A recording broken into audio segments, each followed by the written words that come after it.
Syllabus discuss ചെയ്ത സമയത്ത് നമ്മൾ ഡിസ്കസ് ചെയ്തതായിരുന്നു കാൽപ്പനികത പ്രസ്ഥാനം എന്ന് പറയുന്നത്. അതായത് പേപ്പർ 1 ഇതാണ് നമ്മുടെ syllabus.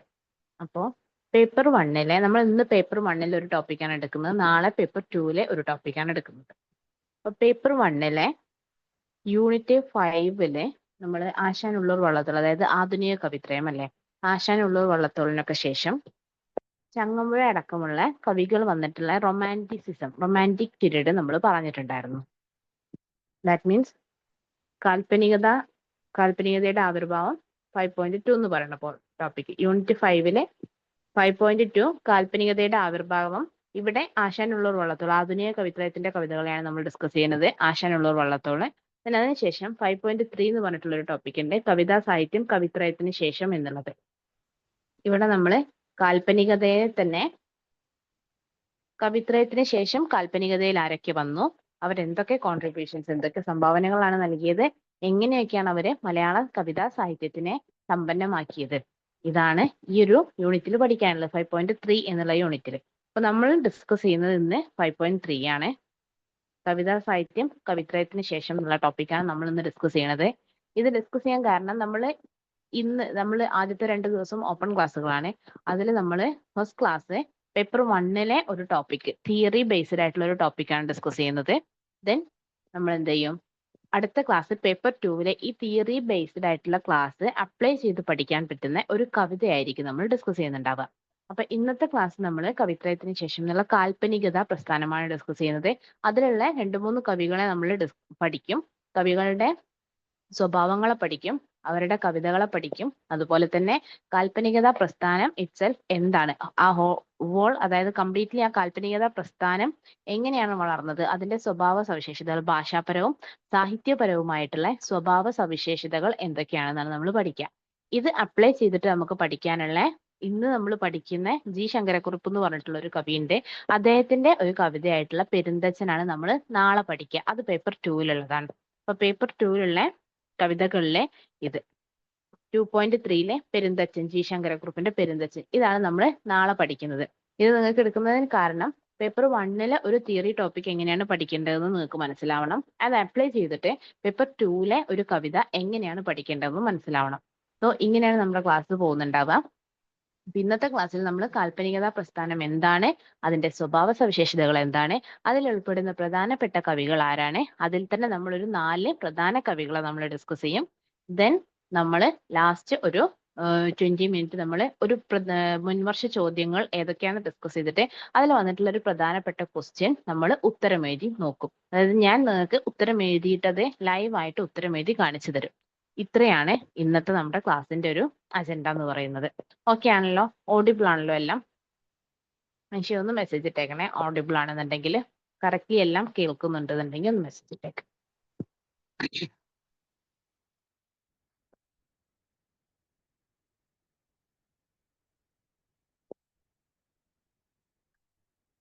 Okay, thank you Anshitha. അപ്പൊ നമുക്ക് കണ്ടിന്യൂ ചെയ്യാം. അപ്പൊ നമ്മൾ ഫസ്റ്റ് നോക്കുന്നത് എന്താണ് കാൽപ്പനികത പ്രസ്ഥാനം എന്നുള്ളതാണ്. അപ്പൊ നമ്മൾ ഇന്നത്തെ ക്ലാസ് ഞാൻ പറഞ്ഞു, കാൽപ്പനിക പ്രസ്ഥാനമാണ് ഇന്നത്തെ ക്ലാസ്. കാൽപ്പനികത പ്രസ്ഥാനം അല്ലെങ്കിൽ കാൽപ്പനിക പ്രസ്ഥാനം എന്ന് പറയും. അപ്പൊ ആധുനിക കവിത്രയത്തിന് ശേഷം, അതായത് നമുക്ക് കാൽപ്പനിക പ്രസ്ഥാനം എന്ന് പറയുമ്പോൾ നമ്മൾ ആദ്യം നോക്കേണ്ടത് ആ ഒരു പ്രസ്ഥാനം എങ്ങനെയാണ് മലയാളത്തിൽ ഉണ്ടായിട്ടുള്ളതെന്നാണ്. അപ്പൊ ഒരുപാട് കവിതാ പ്രസ്ഥാനങ്ങൾ ഉണ്ടല്ലേ. നമ്മൾ ഇന്നലെ പറഞ്ഞിട്ടുണ്ടായിരുന്നു, സിലബസ് ഡിസ്കസ് ചെയ്ത സമയത്ത് നമ്മൾ ഡീറ്റെയിൽഡ് ആയിട്ട് പറഞ്ഞു, നമ്മുടെ മലയാളത്തിലെ ആദ്യത്തെ കാവ്യ പ്രസ്ഥാനം എന്ന് പറയുന്നത് എന്താണ്, പാട്ടുപ്രസ്ഥാനമാണ്. അപ്പൊ നമ്മുടെ മലയാളത്തിലെ ആദ്യത്തെ കാവ്യപ്രസ്ഥാനം പാട്ടുപ്രസ്ഥാനമാണ്. അതിനുശേഷം മണിപ്രവാള പ്രസ്ഥാനങ്ങൾ വരുന്നുണ്ട്. പിന്നീട് നമ്മൾ അന്നൊക്കെ ഉണ്ടായിരുന്നത് അധികവും എന്തിനെ കുറിച്ചാണ് എഴുതിയിട്ടുണ്ടായിരുന്നത്, ഇതിഹാസങ്ങളെ കുറിച്ചാണ്. അതായത് മഹാഭാരതം, രാമായണം പോലെയുള്ള ഇതിഹാസങ്ങളെ കുറിച്ചാണ് എഴുതിയിട്ടുണ്ടായിരുന്നത്. പിന്നീട് കിളിപ്പാട്ട് പ്രസ്ഥാനം വരുന്നുണ്ട് എഴുത്തച്ഛന്റെ. അപ്പൊ എഴുത്തച്ഛൻ അടക്കം എഴുതിയിട്ടുള്ളത് മഹാഭാരതം, രാമായണത്തിനൊക്കെ അടിസ്ഥാനമാക്കി, നമ്മുടെ പുരാണ ഇതിഹാസങ്ങൾ അടിസ്ഥാനമാക്കിയിട്ടാണ് എന്ത് എഴുതിയിട്ടുണ്ടായിരുന്നത്, ബുക്കുകൾ എഴുതിയിട്ടുണ്ടായിരുന്നത്, കാവ്യങ്ങൾ എഴുതിയിട്ടുണ്ടായിരുന്നത്. അതിൽ നിന്നും വ്യത്യസ്തമായിട്ട് കാൽപ്പനിക പ്രസ്ഥാനം എന്ന് പറയുമ്പോൾ നമ്മൾ നമ്മുടെ ഒരു സാമൂഹിക ചുറ്റുപാടും കൂടെ നോക്കണം. കലാപരമായിട്ടും സാഹിത്യപരമായിട്ടും സംഗീതപരമായിട്ടും സാമൂഹികപരമായിട്ടും ഭൗതികപരം, അതായത് നമ്മുടെ ചിന്താപരമായിട്ടുമുള്ള മൊത്തത്തിലുള്ള ഒരു മാറ്റമാണ് ഒരു പ്രസ്ഥാനം കൊണ്ടുവരുന്നുണ്ടാവുക. അങ്ങനെ വരുന്ന സമയത്ത് എന്തുകൊണ്ട് കാൽപ്പനിക പ്രസ്ഥാനം ഉണ്ടായി, അതിന്റെ ബാക്ക്ഗ്രൗണ്ട് എന്താണെന്ന് നമ്മളൊന്ന് ചെക്ക് ചെയ്യുമ്പോഴാണ് നമുക്കൊരു ക്രോണോളജിക്കൽ ഓർഡർ കിട്ടുക. നമ്മൾ ഏത് കാലഘട്ടത്തിലായിരുന്നു, അന്നത്തെ സാമൂഹിക ചുറ്റുപാടുകൾ എന്തായിരുന്നു, എന്തുകൊണ്ട് ഒരു സാഹിത്യ പ്രസ്ഥാനത്തിലേക്ക് അത് വഴിവെച്ചു, ഇങ്ങനെയൊക്കെ നമ്മൾ മനസ്സിലാക്കേണ്ടതിന്റെ ആവശ്യകതയുണ്ട്.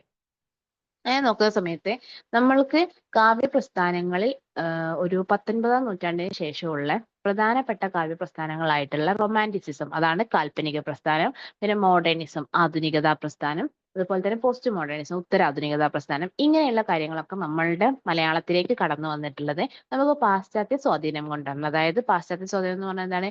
വെസ്റ്റേൺ ഇൻഫ്ലുവൻസ് അല്ലേ. അപ്പൊ പാശ്ചാത്യ സ്വാധീനം കൊണ്ടും ഇംഗ്ലീഷ് സാഹിത്യത്തിൽ നിന്ന്, അതുപോലെ തന്നെ ലാറ്റിൻ സാഹിത്യത്തിൽ നിന്ന്, റോമൻ സാഹിത്യത്തിൽ നിന്നൊക്കെയാണ് നമുക്ക് ഇങ്ങനെയുള്ള പ്രസ്ഥാനങ്ങൾ മലയാളത്തിലേക്ക് കടന്നു വന്നിട്ടുള്ളത്, അല്ലെങ്കിൽ അതിന്റെ ഒരു ഇൻഫ്ലുവൻസ് ആണെന്ന് പറയാം. അപ്പൊ 18-ാം നൂറ്റാണ്ടിന്റെ അവസാനമൊക്കെ ആയപ്പോത്തിന് നമുക്കറിയാം ഫ്രഞ്ച് വിപ്ലവങ്ങളൊക്കെ നടന്നു 18-ാം നൂറ്റാണ്ടില്. അപ്പൊ 18-ാം നൂറ്റാണ്ടിന്റെ അവസാനമൊക്കെ ആയപ്പോത്തിന് യൂറോപ്പിലാണ് എന്ത് വരുന്നത്? റൊമാൻറ്റിക് പ്രസ്ഥാനം വരുന്നത്, റൊമാൻറ്റിസിസം വരുന്നത്. റൊമാൻറ്റിസിസം യൂറോപ്പിലാണ് ആദ്യം ഉണ്ടാവുന്നത്. അതൊരു 18-ാം നൂറ്റാണ്ടിന്റെ അവസാനത്തോടെയാണ് അത് ഉണ്ടാവാൻ കാരണം എന്ന് പറയുന്നത്. അതിന് തൊട്ട് മുന്നേ വരെ ആ ഒരു സമൂഹത്തിനെ ഭരിച്ചിരുന്നത് ഒന്നുകിൽ പ്രീസ്റ്റ് ക്ലാസ് ആയിരിക്കും, അതായത് പ്രഭു വർഗങ്ങളായിരിക്കും അവരെ ഭരിച്ചിട്ടുണ്ടായിരുന്നത്. അങ്ങനെ വരുന്ന സമയത്താണ് സ്വാഭാവികമായിട്ടും ഫ്രഞ്ച് വിപ്ലവം ഒക്കെ വരുന്നത്. ലിബർട്ടി, ഇക്വാലിറ്റി, ഫ്രറ്റേണിറ്റി എന്നുള്ള രീതിയിൽ, അതായത് സ്വാതന്ത്ര്യം വേണം, സമത്വം വേണം, സാഹോദര്യം വേണം എന്നുള്ള രീതിയിൽ എന്ത് വരുന്നു? ഫ്രഞ്ച് വിപ്ലവം വരുന്നു. അതിനു മുമ്പ് അമേരിക്കൻ റവല്യൂഷൻ വരുന്നു. അപ്പൊ ഇങ്ങനെയുള്ള ഒരു റവല്യൂഷൻസ് ഒക്കെ എന്ത് വെക്കുന്നുണ്ട്? ആ ഒരു സമൂഹത്തിന്റെ ഒരു ചിന്തകൾക്കും അതുപോലെ തന്നെ മാറ്റങ്ങൾക്കും വഴിവെക്കുന്നുണ്ട്. അങ്ങനെ വഴിവെച്ച സമയത്ത് സമൂഹത്തിനാണോ വ്യക്തിക്കാണോ പ്രാധാന്യം എന്നുള്ളൊരു ചോദ്യത്തിൽ നിന്നുമാണ് എന്ത് വരുന്നത്? വ്യക്തിക്ക് പ്രാധാന്യം നൽകിക്കൊണ്ട്, വ്യക്തിയുടെ ചിന്തകൾക്കും വ്യക്തിയുടെ ഇമോഷൻസിന്, വൈകാരികതയ്ക്കും പ്രാധാന്യം നൽകിക്കൊണ്ട് കവിതകളും പിക്ചേഴ്സും പെയിന്റിങ്സും ഒക്കെ വരാൻ തുടങ്ങി. അപ്പൊ കലകൾ, അതായത് ആർട്ട്, ലിറ്ററേച്ചർ പോലെയുള്ള കലകളില് വ്യക്തിക്ക് പ്രാധാന്യം നൽകിക്കൊണ്ട് സമൂഹത്തിന്റെ പ്രാധാന്യം, അതുവരെ സമൂഹത്തിനായിരുന്നു പ്രാധാന്യം നൽകിയിരുന്നത്. അപ്പൊ സമൂഹത്തിന്റെ പ്രാധാന്യം നൽകി സമൂഹത്തിന് എന്ത് ഒന്ന് റിഫോർമേഷൻ വന്നു, നവോത്ഥാനം അല്ലെ, റിനൈസൻസും റിഫോർമേഷനും ഒക്കെ ഫ്രഞ്ച് വിപ്ലവത്തിനൊക്കെ ശേഷം വന്നു. അതിനുശേഷം പിന്നെയും ഒരു മൊണോപോളി അല്ലെങ്കിൽ ഒരു അടിച്ചമർത്തലൊക്കെ മനുഷ്യൻ നേരിടേണ്ടി വന്നപ്പോൾ, ഓരോ വ്യക്തികളും നേരിടേണ്ടി വന്നപ്പോൾ അവരുടെ ചിന്തകളെ സ്വതന്ത്രമാക്കുന്നതിന്റെ ഭാഗമായിട്ടാണ് എന്ത് വരുന്നത്? വ്യക്തിക്ക് പ്രാധാന്യം നൽകുക എന്നുള്ളൊരു ചിന്ത വരുന്നത്. ആ ചിന്തയിൽ നിന്നും സ്വാതന്ത്ര്യം, ഓരോ വ്യക്തിയുടെയും അവകാശമാണ് സ്വാതന്ത്ര്യം എന്നും, ആ സ്വാതന്ത്ര്യത്തിൽ നിന്നും എന്തും എഴുതാനും അവനവന്റെ ആശയങ്ങളെ പ്രകടിപ്പിക്കാനും ഉള്ള റൈറ്റ് ഉണ്ട് എന്നുള്ള ഒരു കാഴ്ചപ്പാടിൽ നിന്നുമാണ് എന്ത് വരുന്നത്? റൊമാൻറ്റിസിസം, അതായത് റൊമാൻറ്റിക് പ്രസ്ഥാനം, കാൽപ്പനികതാ പ്രസ്ഥാനം എവിടെ വരുന്നത്? യൂറോപ്പിൽ വരുന്നത്. ഓക്കെ ആണല്ലോ. ഇപ്പൊ യൂറോപ്പിൽ ഇത് ഉണ്ടായതിന്റെ ഒരു സാമൂഹിക പശ്ചാത്തലമാണ് ഞാനിപ്പോ പറഞ്ഞത്, സോഷ്യൽ ബാക്ക്ഗ്രൗണ്ട്. അവിടെ അന്ന് ഉണ്ടായിരുന്ന സാമൂഹിക ഉച്ചനീചത്വങ്ങളൊക്കെ മാറുകയും ആ മാറ്റത്തിന്റെ ഭാഗമായി വ്യക്തിക്ക് പ്രാധാന്യം നൽകാൻ തുടങ്ങുകയും ചെയ്യുന്ന സമയത്താണ് റൊമാൻറ്റിക് പ്രസ്ഥാനങ്ങൾ വരുന്നത്. അപ്പൊ അത് കലാപരമായിട്ട് മാറ്റമുണ്ടാക്കി. അപ്പൊ ഒരുപാട് പെയിന്റിങ്സും മറ്റു കാര്യങ്ങളൊക്കെ വരാൻ തുടങ്ങി. സാഹിത്യപരമായിട്ട് മാറ്റം ഉണ്ടാക്കി. ലിറ്ററേച്ചർ ഒരുപാട് വരാൻ തുടങ്ങി. സംഗീതപരമായിട്ട് മാറ്റം ഉണ്ടാക്കി. മ്യൂസിക്സ് പ്രൊഡ്യൂസ് ചെയ്യാൻ തുടങ്ങി. ഭൗതികപരമായിട്ട് ചിന്തകളിൽ മാറ്റം ഉണ്ടാക്കി. അപ്പൊ അവിടെ എന്താണ്? വ്യക്തിക്ക് പ്രാധാന്യം നൽകി തുടങ്ങി.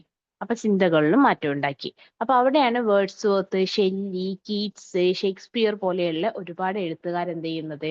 കവിതകൾ എഴുതുന്നത്. ഇപ്പൊ വേർഡ്സ്വർത്ത് ഒക്കെയാണ് റൊമാൻറ്റിസിസത്തിനെ അതെന്താ പറയാ, നമ്മളൊരു നിർവചനം ഒന്നുമില്ല, അത് ഇങ്ങനെ എഴുതാവൂ എന്നൊന്നുമില്ല. അനർഘ ഒഴുകുന്നത് എന്താണോ അതിന്റെ വികാരം, ഇമോഷൻസിന്റെ ഫ്ലോ, അതിനെയാണ് നമ്മള് കവിത എന്ന് പറയുന്നതാണ് വേർഡ്സ്വർത്ത് പറഞ്ഞത്. അപ്പൊ വേർഡ്സ്വർത്ത് അങ്ങനെ പറഞ്ഞിട്ട് വേർഡ്സ്വർത്ത്, ഷെല്ലി, കീറ്റ്സ് പോലെയുള്ളവർ എഴുതി തുടങ്ങിയതിന് ശേഷമാണ് യൂറോപ്പിലെ എന്ത് വരുന്നത്? റൊമാൻറ്റിക് പ്രസ്ഥാനം ഇത്രയും വലിയ രീതിയിൽ പടർന്നു വരുന്നത്. അപ്പൊ ഇതൊരു പ്രസ്ഥാനമാവാൻ വേണ്ടി ആരും എഴുതിയതല്ല, പകരം അവരവരുടെ ചിന്തകളെ സ്വതന്ത്രമാക്കാൻ തുടങ്ങിയതിനു ശേഷം അതിൽ കുറച്ച് സ്വഭാവ സവിശേഷതകൾ കോമൺ ആയിട്ട് വന്നു. അതിനെ പിന്നീടുള്ള ചിന്തകന്മാര് ഒരു പ്രസ്ഥാനമാക്കി എടുക്കുകയാണ് ചെയ്തത്.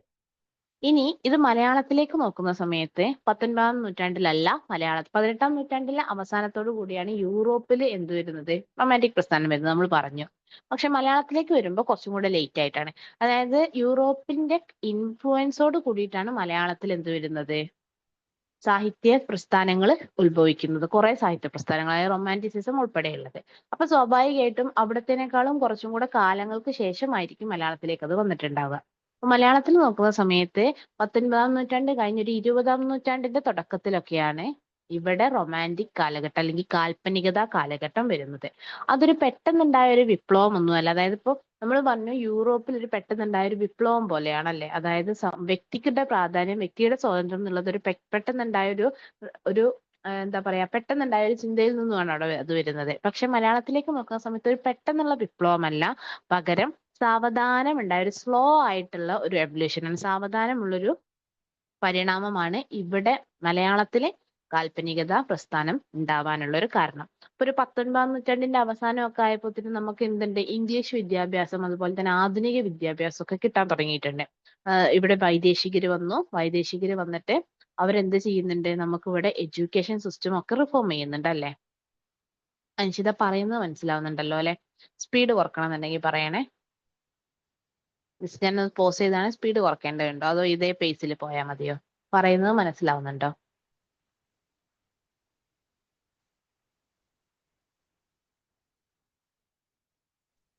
ആ ഒന്ന് മെസ്സേജ് മനസ്സിലാവുന്നുണ്ട്. ഇട്ടേക്കണം. സ്പീഡ് കുറച്ചാൽ നല്ലതാണ്. കാരണം കൊച്ചു അടുത്തുള്ളവരുണ്ടേ ആ ഇടയ്ക്ക് ആ ഇതാ. ഓക്കെ, അപ്പൊ സ്പീഡ് കുറച്ച് പറയാം. No problem. Just 1 minute. നമ്മൾ പറഞ്ഞു യൂറോപ്പിലാണ് ആദ്യം. സ്ക്രീൻ കാണുന്നുണ്ടോ? സ്ക്രീൻ കാണുന്നുണ്ടല്ലോ അല്ലെ? അപ്പൊ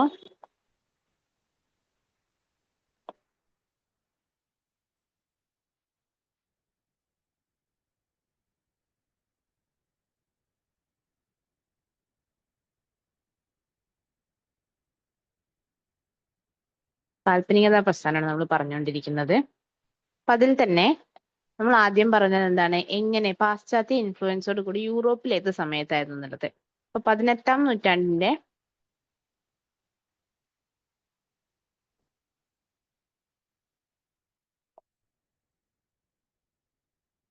18-ാം നൂറ്റാണ്ടിന്റെ അവസാനത്തിലാണ് യൂറോപ്പിൽ എന്ത് വരുന്നത്, കാൽപ്പനികതാ പ്രസ്ഥാനത്തിന്റെ ഒരു ഉത്ഭവം എന്ന് പറയുന്നത്.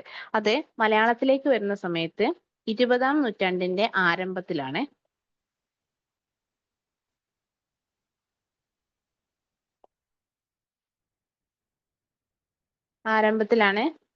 മലയാളത്തിലെ കാൽപ്പനികത പ്രസ്ഥാനം ഉത്ഭവിക്കുന്നത്, അത് ഉടലെടുക്കുന്നതെന്ന് പറയാം. അപ്പൊ മലയാളത്തിൽ നോക്കുന്ന സമയത്ത് 19-ാം നൂറ്റാണ്ടിന്റെ അവസാനമായപ്പോഴത്തേനും നമുക്ക് എന്തുണ്ട്, ഇവിടുന്ന് പാശ്ചാത്യ വിദ്യാഭ്യാസം അല്ലെങ്കിൽ ആധുനിക വിദ്യാഭ്യാസം ഒക്കെ നമുക്ക് ലഭിക്കാൻ തുടങ്ങിയിട്ടുണ്ട്. അപ്പൊ ആധുനിക വിദ്യാഭ്യാസം ലഭിക്കാൻ തുടങ്ങിയപ്പോൾ സ്വാഭാവികമായും നമ്മൾ യൂറോപ്യൻ ലിറ്ററേച്ചറുകളൊക്കെ കൂടുതൽ വായിക്കാൻ തുടങ്ങി അല്ലേ. നമ്മൾ യൂറോപ്യൻ ചിന്തകള്, അതുപോലെ തന്നെ ലിബർട്ടി, ഇക്വാലിറ്റി, ഫ്രറ്റേണിറ്റി, ഫ്രീഡം തുടങ്ങിയ ചിന്തകളെ കുറിച്ചൊക്കെ നമ്മൾ അവെയർ ആവാൻ തുടങ്ങി. അങ്ങനെയാണല്ലോ നമുക്കും ഇവിടെ സ്വാതന്ത്ര്യ സമരങ്ങളൊക്കെ നടക്കുന്നത്. അപ്പൊ നമ്മൾ അങ്ങനെ അവെയർ ആവാൻ തുടങ്ങിയ സമയത്ത്, ഇംഗ്ലീഷ് വിദ്യാഭ്യാസം കിട്ടിയ സമയത്ത് നമ്മൾ കുറച്ചും കൂടെ യുക്തിബോധത്തോടു കൂടി റാഷണലി നമ്മൾ ചിന്തിക്കാൻ തുടങ്ങി. അങ്ങനെ ചിന്തിക്കാൻ തുടങ്ങിയ സമയത്ത് നമ്മൾ സ്വാഭാവികമായിട്ടും പിന്നെ വെസ്റ്റേൺ ഇൻഫ്ലുവൻസ് ഉണ്ടാവുന്ന രീതിയിൽ ബുക്കുകളൊക്കെ വായിക്കാൻ തുടങ്ങി. അപ്പൊ നമുക്ക് വെസ്റ്റേൺ ഇൻഫ്ലുവൻസ് അവിടെ ഉണ്ടായിട്ടുണ്ട്. രണ്ടാമത് നമുക്ക് കാൽപ്പനികതാ പ്രസ്ഥാനം ഉണ്ടാവാനുള്ള മറ്റൊരു കാരണം എന്ന് പറയുന്നത്, നമുക്ക് മതം, കുടുംബം തുടങ്ങിയിട്ടുള്ള സ്ഥാപനങ്ങളായിരുന്നു ഏറ്റവും കൂടുതൽ, അല്ലെങ്കിൽ നമ്മൾ മതം പിന്നെ അതുപോലെ തന്നെ കുടുംബം, ഈ രീതിയിലുള്ള ഇൻസ്റ്റിറ്റ്യൂഷൻസ് ആയിരുന്നു, റിലീജിയൻ ആൻഡ് ഫാമിലി, ഈ ഇൻസ്റ്റിറ്റ്യൂഷൻസ് ആയിരുന്നു നമുക്ക് പ്രബലമായിട്ട് നിന്നിരുന്നത്. അപ്പൊ മതത്തിൽ നിന്നും നമുക്ക് എന്തുണ്ട്, ഒരുപാട് അന്ധവിശ്വാസങ്ങൾ വരുന്നുണ്ട്, അതുപോലെ തന്നെ ജാതീയപരമായിട്ടുള്ള വേർതിരിവുകൾ വരുന്നുണ്ട്, അതുപോലെ തന്നെ പ്രീസ്റ്റ് ക്ലാസിന്റെ, അതായത് പുരോഹിതന്മാരുടെ കൂടുതലായിട്ടുള്ള അധികാര പിന്നെ ദുർവിനിയോഗങ്ങൾ നടക്കുന്നുണ്ട്. അതുപോലെ തന്നെ കുടുംബപരമായിട്ട് നോക്കുന്ന സമയത്തും നമുക്ക് ആ ഒരു ഇൻസ്റ്റിറ്റ്യൂഷന്റെ അകത്താണ് ഒരു വ്യക്തി നിൽക്കുന്നത്. അവിടെ എന്തില്ല, വ്യക്തിയുടെ സ്വാതന്ത്ര്യത്തിന് വേണ്ടിയിട്ട് പ്രത്യേകിച്ചൊരു പ്രാധാന്യം നൽകുന്നില്ല.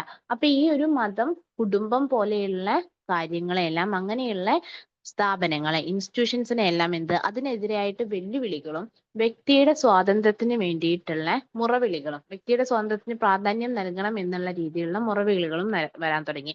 അവിടെ നിന്നും വ്യക്തിബോധം ഉണ്ടാവാൻ തുടങ്ങി. അപ്പൊ ആ വ്യക്തിബോധത്തിൽ ഊന്നിക്കൊണ്ടാണ് മലയാളത്തിലെ കാൽപ്പനികത പ്രസ്ഥാനം ഉണ്ടാവുന്നത്. ഓക്കെ ആണല്ലോ? അപ്പോ സമൂഹം ഇങ്ങനെ ഒരു പരിവർത്തനത്തിന് വേണ്ടി വിധേയമാവാൻ നിൽക്കുന്ന ഒരു കാലയളവിലാണ് മലയാളത്തിലെ കാൽപ്പനികതയുടെ ആദ്യമായിട്ടുള്ള കുറച്ച് കാര്യങ്ങൾ, അല്ലെങ്കിൽ കാൽപ്പനികതയുടെ തുടക്കം ഉണ്ടാവുന്നത് മലയാളത്തിൽ അങ്ങനെയാണ്. പിന്നീട് നമ്മൾ ഇവിടെ എന്ത് ചെയ്യാൻ തുടങ്ങിയിട്ടുണ്ട്, പാശ്ചാത്യ റൊമാൻറ്റിക് കവികളുടെ, അതായത് വേർഡ്സ്വർത്തിന്റെ, ഷെല്ലിയുടെ, ഷേക്സ്പിയറിന്റെ ഒക്കെ കവിതകളെ നമ്മൾ മലയാളത്തിലേക്ക് ട്രാൻസ്ലേറ്റ് ചെയ്യാൻ തുടങ്ങി. അങ്ങനെ ട്രാൻസ്ലേറ്റ് ചെയ്യാൻ തുടങ്ങിയ സമയത്ത് നമുക്ക് കൂടുതൽ കാൽപ്പനികതയുടെ സ്വഭാവങ്ങളിലേക്കും അതുമായി ബന്ധപ്പെട്ട കവിതകൾ എഴുതാനുള്ള ടെൻഡൻസികൾ നമ്മുടെ മലയാള കവികൾക്കും ഉണ്ടാവുകയാണ് ചെയ്തത്. അപ്പൊ ഇങ്ങനെയാണ് മലയാളത്തിൽ കാൽപ്പനിക പ്രസ്ഥാനം വരാൻ തുടങ്ങിയത്. ഓക്കെ ആണല്ലോ. അപ്പൊ നമ്മൾ ആദ്യം പറഞ്ഞ സോഷ്യൽ ബാക്ക്ഗ്രൗണ്ട്, അതായത് സാമൂഹികപരമായ ഒരു ചുറ്റുപാട് എന്താണ്, വ്യക്തിബോധം എങ്ങനെയാണ് വലുതായത്, വ്യക്തിബോധത്തിന് പ്രാധാന്യം നൽകുന്നത് എന്നുള്ളതായിരുന്നു വന്നത്.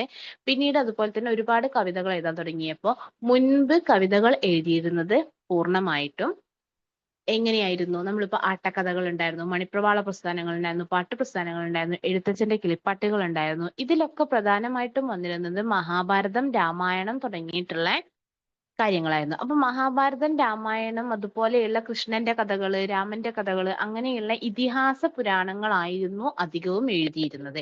അതിൽ നിന്നും വ്യത്യസ്തമായിട്ട് ചുറ്റുപാടുമുള്ള കാര്യങ്ങളെയും ഒരു വ്യക്തിയുടെ ഇമോഷൻസ്, വൈകാരികതയെയും പ്രാധാന്യം കൊടുത്ത്, അപ്പൊ സ്വാഭാവികമായിട്ടും പ്രണയം നമ്മൾ എഴുതും, അതുപോലെ തന്നെ മരണത്തിനെ കുറിച്ച് എഴുതും, പ്രകൃതിയെ കുറിച്ച് എഴുതും, നമുക്ക് നഷ്ടമാവുന്ന നഷ്ടപ്പെടലുകൾ, അതായത് ഗൃഹാതുരത്വം, നൊസ്റ്റാൾജിയ അല്ലെ, അങ്ങനെയുള്ള കാര്യങ്ങളെ കുറിച്ച് എഴുതും. നമ്മൾ മുമ്പിൽ കാണുന്ന നമ്മുടെ ഇമോഷൻസിനെ കുറിച്ച്, നമുക്കിപ്പോ വിഷാദമാണുള്ളതെന്നുണ്ടെങ്കിൽ വിഷാദത്തിനെ കുറിച്ച് എഴുതും, വിരഹമാണുള്ളതെന്നുണ്ടെങ്കിൽ വിരഹത്തിനെ കുറിച്ച് എഴുതും. അങ്ങനെ എന്താണോ നമുക്ക് തോന്നുന്ന വൈകാരികത, ആ വൈകാരികതയെ പ്രകടമാക്കാൻ വേണ്ടി നമ്മൾ എഴുതി തുടങ്ങി. അങ്ങനെ എഴുതി തുടങ്ങുന്ന സമയത്ത് മുമ്പ് നമ്മൾ ഇതിഹാസങ്ങൾ എഴുതുന്ന സമയത്ത് എങ്ങനെയായിരുന്നു നമ്മുടെ ഭാഷ എന്ന് പറയുന്നത്, കുറേം കൂടെ സംസ്കൃതത്തിനൊക്കെ പ്രാധാന്യം കൊടുത്ത് ഒരു വ്യക്തി അയാളുടെ പാണ്ഡിത്യം, അയാൾ ഭയങ്കര പണ്ഡിതനാണെന്നുള്ളത് കാണിക്കുന്ന രീതിയിൽ പാണ്ഡിത്യം പ്രകടിപ്പിക്കുന്ന ഭാഷകളായിരുന്നു ഉപയോഗിച്ചിരുന്നത്. അപ്പൊ സ്വാഭാവികമായിട്ടും സംസ്കൃതത്തിന്റെ ഒരു ചായ്വ് ഉണ്ടാവും, കുറച്ചും കൂടെ കട്ടിയുള്ള വാക്കുകളായിരിക്കും, സാധാരണക്കാർക്ക് അത്ര തന്നെ വായിക്കാൻ പറ്റുന്നതാവണം എന്നില്ല, അങ്ങനെയുള്ള ഭാഷയായിരുന്നു ഉപയോഗിച്ചിരുന്നത്. അതിൽ നിന്നും വ്യത്യസ്തമായിട്ട് കുറച്ചും കൂടെ ലളിതമായിട്ടുള്ള ഭാഷ ഉപയോഗിക്കാനും, ലളിതമായ ഭാഷയിൽ സാധാരണ മനുഷ്യന്റെ സാധാരണ വികാരങ്ങളെ കുറിച്ച് അത് അസാധാരണമായിട്ട് എഴുതുക, അതായത് ഒരു പ്രണയം എന്നുള്ള ഒരു വികാരത്തിനെ കുറിച്ച് കുറച്ചും കൂടെ ഈ ഭാവനാത്മകമായിട്ട്, അതായത് ഇമാജിനേഷൻ ചേർത്ത് എഴുതും. അപ്പോൾ ഒരു സാധാരണ മനുഷ്യന്റെ സാധാരണ വികാരങ്ങളെ അസാധാരണമാവും വിധം എഴുതുന്നതായിരുന്നു കാൽപ്പനികതയിൽ മലയാള കവികൾ ചെയ്തിട്ടുണ്ടായിരുന്നത്. ഇത് തന്നെയാണ് പാശ്ചാത്യത്തിലും ചെയ്തിട്ടുള്ളത്, അത് തന്നെ നമ്മൾ മലയാളത്തിലേക്ക് എടുക്കുകയാണ് ചെയ്തത്. അപ്പൊ ഇത് തുടങ്ങിയത് നമുക്ക് ആധുനിക കവിത്രയത്തിൽ നിന്നാണെന്ന് പറയാം.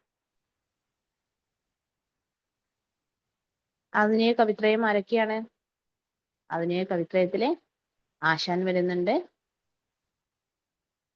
ഉള്ളൂർ വരുന്നുണ്ട്, വള്ളത്തോൾ വരുന്നുണ്ട് അല്ലെ. ആശാൻ, ഉള്ളൂർ, വള്ളത്തോളിനെയല്ലേ നമ്മള് ആധുനിക കവിത്രയം എന്ന് പറയുന്നത്. അപ്പോൾ ആശാൻ, ഉള്ളൂർ, വള്ളത്തോൾ അടങ്ങുന്ന ആധുനിക കവിത്രയത്തിൽ ഇവരുടെ കവിതയിൽ എന്ത് വരാൻ തുടങ്ങി? പ്രണയം വരാൻ തുടങ്ങി. പ്രത്യേകിച്ചും ആശാന്റെ കവിതകളിലൊക്കെ, ഇപ്പൊ ആശാന്റെ നളിനി, ലീല തുടങ്ങിയ കവിതകളിലൊക്കെ എന്താണ്, പ്രണയത്തിന് അത്രയധികം പ്രാധാന്യം നൽകിയിട്ട് എഴുതിയിരുന്ന കവിതകളാണ്. അതുകൊണ്ടാണ് നമ്മൾ മാംസനിബന്ധമല്ല രാഗം എന്നൊക്കെ പറയുന്നത്. ആശാന്റെ ഒരു പ്രണയത്തിന്റെ സങ്കല്പമാണത്. ശരീരങ്ങൾ തമ്മിലുള്ളതല്ല, മനസ്സുകൾ തമ്മിലുള്ളതാണ്, അല്ലെങ്കിൽ ആത്മാക്കൾ തമ്മിലുള്ള, ആത്മാവിനോട് ബന്ധിക്കപ്പെട്ടിട്ടുള്ളതാണ് പ്രണയം എന്നുള്ളതും, പിന്നെ മരണത്തിന് ശേഷം ഒരുമിക്കുന്ന പ്രണയമൊക്കെ ആശാൻ എഴുതിയത്. അപ്പൊ നളിനി, ലീല ഇതിലൊക്കെ മരണത്തിന് ശേഷം ഒരുമിക്കുന്ന രീതിയിലൊക്കെയാണ് പ്രണയം എഴുതിയിട്ടുള്ളത്. അപ്പൊ മരണം, പ്രണയം, വിരഹം, പ്രണയഭംഗം എന്ന് പറഞ്ഞാൽ പ്രണയനഷ്ടം, അതിൽ നിന്നും ഉണ്ടാകുന്ന വേദന, അതിനെയാണ് നമ്മൾ വിരഹം എന്ന് പറയുന്നത്. അപ്പൊ വിരഹം, ഇതിനെയൊക്കെയാണ് നമ്മൾ എഴുതുന്നുണ്ടായിരുന്നത്, ആശാനൊക്കെ എഴുതിയിട്ടുണ്ടായിരുന്നത്. പിന്നെ അതുപോലെ തന്നെ കരുണ എന്നൊക്കെ പറയുന്ന ഇതിലെന്താണ്, ഒരു മനുഷ്യനെ എത്രമാത്രം നൈമിഷികമാണ്, അതായത് എത്രമാത്രം ചെറുതാണ് ഒരു മനുഷ്യ ജീവിതം എന്നുള്ളതും, അത് എത്രമാത്രം എന്താ പറയുക പവിത്രമാണ്, നമ്മൾ അവിടെ എത്രത്തോളം പർപ്പസ്ഫുള്ളി അത് ചെലവഴിക്കണം എന്നൊക്കെ പറയുന്ന രീതിയിലുള്ളതാണ് കരുണ എന്ന് പറയുന്നത്. ഒരു പൂവ്, ഒരു അറ്റു വീണ ഒരു പൂവിനെയാണ് മനുഷ്യ ജന്മത്തിനോട് കമ്പയർ ചെയ്ത് താരതമ്യപ്പെടുത്തി എഴുതിയിട്ടുള്ളത്. അപ്പൊ കരുണ, വീണപ്പൂവാണ് അങ്ങനെ എഴുതിയിട്ടുള്ളത്. ഒരു വീണ് കിടക്കുന്ന ഒരു പൂവിനെ മനുഷ്യ ജന്മത്തോട് എന്ത് ചെയ്തിട്ടുള്ളത്, മനുഷ്യന്റെ ജീവിതത്തോടെ സാമ്യപ്പെടുത്തി എഴുതിയിട്ടുള്ളതാണ് വീണപൂവ് എന്ന് പറയുന്നത്. കരുണ എന്ന് പറയുന്നതും ഇതുപോലെ തന്നെ അന്നത്തെ സമൂഹത്തിൽ നിലനിന്നിരുന്ന ഉച്ചനീചത്വങ്ങളെ ചൂണ്ടിക്കാണിക്കാനും കൂടെ വേണ്ടിയിട്ടാണ് കരുണ എഴുതിയിട്ടുള്ളത്. അതുപോലെ തന്നെ ചണ്ടാല ഭിക്ഷുകി, പിന്നെ ഏതായിരുന്നു ഉണ്ടായിരുന്നത്, ചണ്ടാല ഭിക്ഷുകി, പിന്നെ ചണ്ടാല ഭിക്ഷുകി, കരുണ, നളിനി, ലീല, വീണപൂവ് തുടങ്ങിയിട്ടുള്ള കവിതകളിലൊക്കെ അന്നത്തെ സമൂഹത്തിലെ ഉച്ചനീചത്വങ്ങളെ ചൂണ്ടിക്കാണിക്കാൻ വേണ്ടി എഴുതിയിട്ടുണ്ട്. അതുപോലെ തന്നെ പ്രണയം, വിരഹം, മരണം പോലെയുള്ള വൈകാരികതയും പ്രകടമായ രീതിയിൽ എഴുതിയിട്ടുണ്ട്. അപ്പൊ ആശാൻ ഉള്ളൂർ വള്ളത്തോളിലൂടെയാണ് നമുക്ക് ആധുനിക കവിത്രയത്തിലൂടെയാണ് നമുക്ക് കാൽപ്പനികത മലയാളത്തിൽ വരുന്നത്. ഇത്രയാണ് നമ്മുടെ ഇൻട്രൊഡക്ഷൻ എന്ന് പറയുന്നത്. ഇനി നമുക്ക് നമ്മുടെ ചാപ്റ്ററിലേക്കാണ് കടക്കാനുള്ളത്. ചാപ്റ്ററിലേക്ക് കടക്കുന്ന സമയത്ത് നമ്മൾ ആധുനിക കവിത്രയൊക്കെ കഴിഞ്ഞതിന് ശേഷമുള്ള കവികളാണ് നമുക്ക് പ്രധാനമായിട്ടും നമ്മുടെ ചാപ്റ്ററിൽ ഡിസ്കസ് ചെയ്യാനുള്ളത്. അങ്ങനെ നോക്കുന്ന സമയത്ത് നമ്മൾ ആദ്യം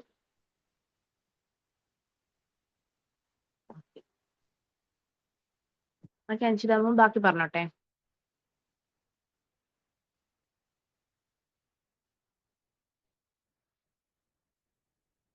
അപ്പൊ ബാക്കി പറയാണ്. ഓക്കെ. അപ്പൊ നമ്മൾ നമ്മുടെ ചാപ്റ്ററിലേക്ക് വരുന്ന സമയത്ത് നമ്മുടെ ചാപ്റ്ററിൽ നമുക്ക് ഡിസ്കസ് ചെയ്യാനുള്ളത് ആധുനിക കവിത്രയത്തിന് ശേഷമുള്ള കാൽപ്പനിക കവികളെ കുറിച്ചാണ് നമുക്ക് പറയാനുള്ളത്. അപ്പൊ കവിത്രയം നമുക്ക് കാൽപ്പനികത തുടങ്ങി വെക്കുകയാണ് ചെയ്തിട്ടുള്ളത്.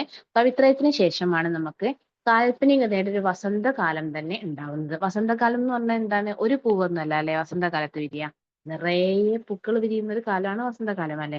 അതുപോലെ നിറയെ കാൽപ്പനിക കവിതകൾ വന്നിട്ടുള്ള ഒരു കാലഘട്ടമാണ് കവിത്രയത്തിന് ശേഷമുള്ള കാൽപ്പനിക കാലം എന്ന് പറയുന്നത്. അവിടെയാണ് നമ്മൾ കാൽപ്പനികത എന്ന് പറയുമ്പോൾ, അല്ലെങ്കിൽ റൊമാൻറ്റിക്സ് എന്ന് പറയുമ്പോൾ നമ്മൾ ഏതൊരു മലയാളിയും കേട്ടിട്ടുണ്ടാവാം, ചിലർ കേട്ടിട്ടുണ്ടാവില്ല കേട്ടോ, അതൊരു പ്രശ്നമല്ല. കേട്ടിട്ടുണ്ടാവുന്ന ഒരു പേരാണ് ചങ്ങമ്പുഴ എന്ന് പറയുന്നത്. ഇപ്പൊ ചങ്ങമ്പുഴ, ഇടപ്പള്ളി രാഘവൻപിള്ള, അതുപോലെ തന്നെ ജി ശങ്കരക്കുറുപ്പ്, പിന്നെ പി കുഞ്ഞിരാമൻ നായർ, ഇങ്ങനെയൊക്കെയുള്ള ഒരുപാട് മഹത്തായിട്ടുള്ള കവികള് അവരുടെ വൈകാരികതയും വ്യക്തിബോധത്തിനെയും ഒക്കെ ചേർത്ത് ഒരുപാട് കാൽപ്പനിക കവിതകൾ എഴുതുകയാണ് ചെയ്തത്. അതിലെ മുൻപന്തിയിൽ നിൽക്കുന്നത് ഓഫ്കോഴ്സ് ചങ്ങമ്പുഴയാണ് കാൽപ്പനികതയിൽ എന്താ പറയാ, നമ്മളിങ്ങനെ കംപ്ലീറ്റ് കാൽപ്പനികത നിറഞ്ഞു നിൽക്കുന്ന രീതിയിൽ കവിതകൾ എഴുതുകയും തന്റെ പിന്നീട് വന്നിട്ടുള്ള കവികളെ എല്ലാം ആ ഒരു മായാൽ ലോകത്ത് നിർത്താൻ വേണ്ടി കഴിയുകയും ചെയ്തിട്ടുള്ള ഒരു കവിയാണ് ചങ്ങമ്പുഴ എന്ന് പറയുന്നത്. അപ്പൊ നമുക്ക് അവരെയൊക്കെയാണ് ഡിസ്കസ് ചെയ്യാനുള്ളത്. ചങ്ങമ്പുഴേനെയും അതേപോലെ ചങ്ങമ്പുഴേനെ നമ്മൾ പറയുന്നതാണ് ചങ്ങമ്പുഴേനെയും രാഘവൻപിള്ള, ഇടപ്പള്ളിയെയും ചേർത്ത് പറയുന്നതാണ് ഇടപ്പള്ളി കവികൾ എന്നുള്ളത്. അവരെ നമ്മൾ ഡിസ്കസ് ചെയ്യും. ദെൻ നമ്മൾ ജി ശങ്കരക്കുറുപ്പിനെ ഡിസ്കസ് ചെയ്യും, പി കുഞ്ഞിരാമൻ നായരെ ഡിസ്കസ് ചെയ്യും. ഈ 4 കവികളെയാണ് നമ്മൾ മെയിൻ ആയിട്ട് കാൽപ്പനിക പ്രസ്ഥാനത്തിൽ ഡിസ്കസ് ചെയ്യാനുള്ളത്. അതിന്റെ കൂടെ നമ്മൾ 1-2 കവികൾ വേറെ ഉണ്ട് കാൽപ്പനികതാ പ്രസ്ഥാനത്തിന്റെ അവസാന ഘട്ടത്തിൽ വന്നിട്ട് റിയലിസ്റ്റിക് പ്രസ്ഥാനത്തിലേക്കൊക്കെ കടക്കുന്ന. അവരെ നമ്മൾ ഇന്ന് ഡിസ്കസ് ചെയ്യുന്നില്ല. നെക്സ്റ്റ് നമ്മൾ ക്ലാസിന്റെ കണ്ടിന്യൂഷനുമായിട്ട് വരുന്ന സമയത്ത് നമ്മൾ ഡിസ്കസ് ചെയ്യും. ഇന്ന് ഡിസ്കസ് ചെയ്യുന്നത് 4 കവികളെയാണ്. അപ്പൊ നമ്മൾ ആദ്യം ഡിസ്കസ് ചെയ്യുന്നത് എന്താണ് കാൽപ്പനികതാ പ്രസ്ഥാനം. നമ്മൾ ഓൾറെഡി പറഞ്ഞു, വ്യക്തിബോധത്തിനും വ്യക്തിയുടെ വൈകാരികതയ്ക്കും പ്രാധാന്യം കൊടുത്ത് എഴുതുന്ന കവിതകളാണ് കാൽപ്പനിക കവിതകൾ എന്ന് പറയുന്നത്. അങ്ങനെ എഴുതുന്ന സമയത്ത് അത് സാധാരണ മനുഷ്യന് മനസ്സിലാവുന്നതും കൂടെ ആയിരിക്കണം അല്ലെ. അപ്പൊ സ്വാഭാവികമായിട്ടും കാൽപ്പനികതയ്ക്ക് എന്തുണ്ടായിരിക്കും? രൂപപരം എന്ന് പറഞ്ഞിട്ടുണ്ടെങ്കിൽ ഒരു കവിതയുടെ രൂപം, ദാറ്റ് മീൻസ് ഭാഷ. കാൽപ്പനികതയ്ക്ക് രൂപപരവും അതുപോലെ തന്നെ ഭാവപരവുമായിട്ടുള്ള ഒരുപാട് സവിശേഷതകൾ ഉണ്ടായിരിക്കും. അല്ലെങ്കിൽ കാൽപ്പനിക കവിതകളിൽ അങ്ങനെയുള്ള ഒരുപാട് സവിശേഷതകൾ നമുക്ക് കാണാൻ കഴിയും. നമ്മൾ അതിനെ പറയുന്നതാണ് ഒന്ന് രൂപപരം. രൂപപരം എന്ന് പറയുന്നത് എന്താണ്? ഭാഷയുമായി ബന്ധപ്പെട്ടത് കേട്ടോ. ഭാഷയുമായി ബന്ധപ്പെട്ട ഘടകങ്ങളെയാണ് നമ്മൾ രൂപപരം എന്ന് പറയുക. അതുപോലെ തന്നെ നമുക്ക് രണ്ടാമതുള്ളതായിരിക്കും ഭാവപരം. ഭാവപരം എന്ന് പറഞ്ഞാൽ എന്താണ്? ഭാവം എന്ന് പറഞ്ഞാൽ എന്താണ്? നമ്മുടെ ഒരു ഇമോഷൻ അല്ലെ. ഭാവപരം എന്ന് പറയുന്നത് അതിൽ ഉൾപ്പെട്ടിട്ടുള്ള ഇമോഷൻ അല്ലെങ്കിൽ സാഹിത്യം അല്ലെങ്കിൽ വൈകാരികത. സാഹിത്യം അല്ലെങ്കിൽ വൈകാരികത. ആ വൈകാരികതയെ എങ്ങനെയാണ് പ്രകടമാക്കുന്നത് എന്നുള്ളതല്ലേ. അതുമായി ബന്ധപ്പെട്ട ഘടകങ്ങളെയാണ് നമ്മൾ ഭാവപരം എന്ന് പറയാം. അപ്പൊ നമുക്ക് ക്വസ്റ്റ്യനിലൊക്കെ ഉണ്ടാവും കാൽപ്പനികതയുടെ രൂപപരവും ഭാവപരവുമായ സവിശേഷതകൾ എങ്ങനെയാണ് ചങ്ങമ്പുഴയിൽ കാണുന്നത്. അങ്ങനെയൊക്കെ ആയിരിക്കും ചോദ്യങ്ങൾ വരുന്നുണ്ടാവുക. നമ്മൾ പ്രീവിയസ് ഇയർ ക്വസ്റ്റ്യൻസ് നോക്കുമ്പോൾ മനസ്സിലാവും. അപ്പൊ നമ്മൾ ആദ്യം ചെയ്യുന്നത് കാൽപ്പനികതയുമായി ബന്ധപ്പെട്ട് എന്തൊക്കെയാണ് അവരൊരു കവിതയിൽ എഴുതിയിട്ടുള്ളത്, എങ്ങനെയൊക്കെയാണ് അവരൊരു കവിതയിൽ എഴുതിയിട്ടുള്ളത്, ഇതാണ് നമ്മൾ ഡിസ്കസ് ചെയ്യുന്നത്. അപ്പൊ എന്തൊക്കെയാണ് എഴുതിയിട്ടുള്ളത് എന്നുള്ളതാണ് നമ്മൾ ഭാവപരമായിട്ടുള്ള കാര്യങ്ങളിൽ പറയാം. എങ്ങനെയൊക്കെയാണ് എഴുതിയിട്ടുള്ളത് എന്നുള്ളതാണ് നമ്മൾ രൂപപരമായിട്ടുള്ള കാര്യങ്ങളിൽ പറയാം. അപ്പൊ രൂപപരമായിട്ടുള്ള കാര്യങ്ങൾ പറയുമ്പോൾ എന്താണ്? രൂപപരമായിട്ടുള്ള കാര്യങ്ങളിൽ പറയുമ്പോൾ അവരെങ്ങനെയൊക്കെയാണ് കവിതകൾ എഴുതിയത്, അപ്പൊ അവരുടെ പദങ്ങൾ അതായത് വേർഡ്സ് എങ്ങനെയുള്ളതായിരുന്നു? അതിന് ആദ്യം തന്നെ പറയാം, ലളിതമായിട്ടുള്ള പദങ്ങളായിരുന്നു. ലളിതമായ പദങ്ങളായിരുന്നു അവർ എഴുതിയിട്ടുണ്ടായിരുന്നത്. ലളിത കോമള പദാവലി എന്നൊക്കെ പറയും കേട്ടോ. പദങ്ങൾ എന്ന് പറഞ്ഞാൽ വേർഡ്സ് അല്ലേ. അപ്പൊ ലളിതമായ സിമ്പിൾ ആയിട്ടുള്ള വേർഡ്സ് ആയിരുന്നു അവർ ഉപയോഗിച്ചിട്ടുണ്ടായിരുന്നത്. ഇപ്പൊ നമ്മൾ എക്സാമ്പിൾ പറയാണ്, മലരണിക്കാടുകൾ തിങ്ങി വിങ്ങി മലരുളി കാന്തിയിൽ മുങ്ങി മുങ്ങി. അങ്ങനെ പറയുമ്പോൾ നമുക്ക് അങ്ങനെ ഈസി ആയിട്ട് മനസ്സിലാവുന്നുണ്ടല്ലേ. കനകച്ചിലങ്ക കിലുങ്ങി കിലുങ്ങി കാഞ്ചന. അപ്പൊ അങ്ങനെ പറയുന്ന സമയത്ത് എന്താണ്, ഭയങ്കര ഈസി ആയിട്ട് നമുക്ക് മനസ്സിലാക്കാനും കേൾക്കാനും കഴിയുന്ന വാക്കുകളാണ് അല്ലെ.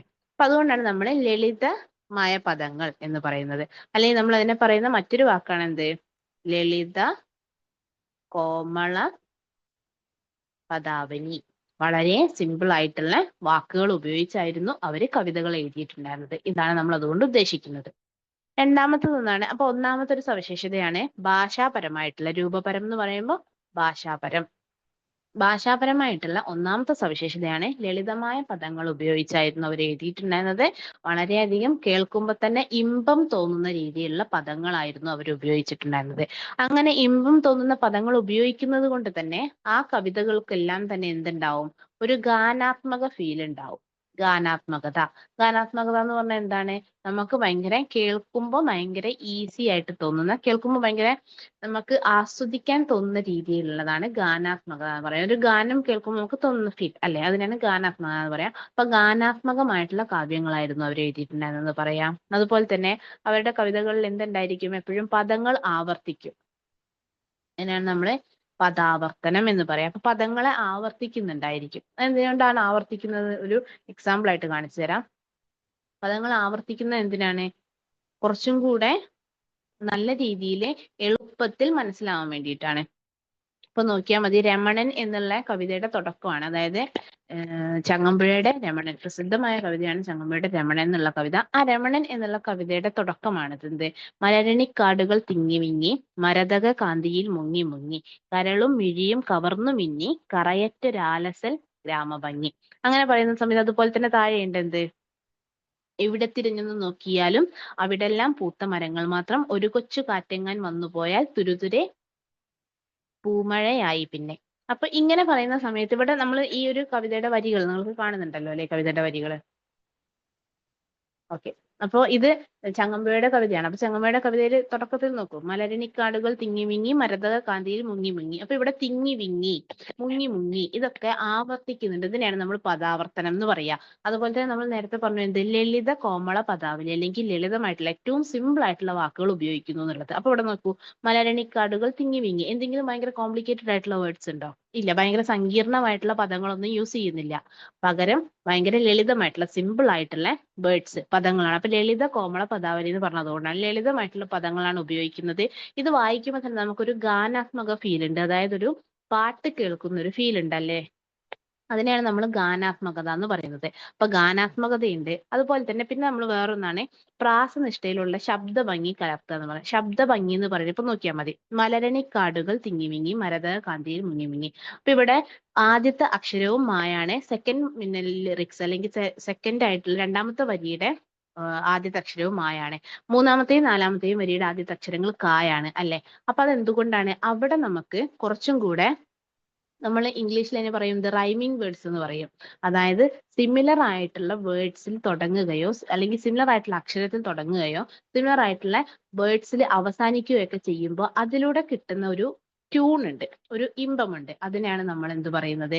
പ്രാസഭംഗി അല്ലെങ്കിൽ ശബ്ദഭംഗി എന്നൊക്കെ പറയാം. അപ്പൊ പദങ്ങൾ ആവർത്തിക്കുന്നത് വഴി നമുക്ക് ഉണ്ടാവുന്നതാണ് ശബ്ദഭംഗി. അപ്പൊ നമ്മൾ നേരത്തെ പറഞ്ഞു എന്ത്? ലളിതമായിട്ടുള്ള പദങ്ങളാണ് ഉപയോഗിക്കുന്നത്.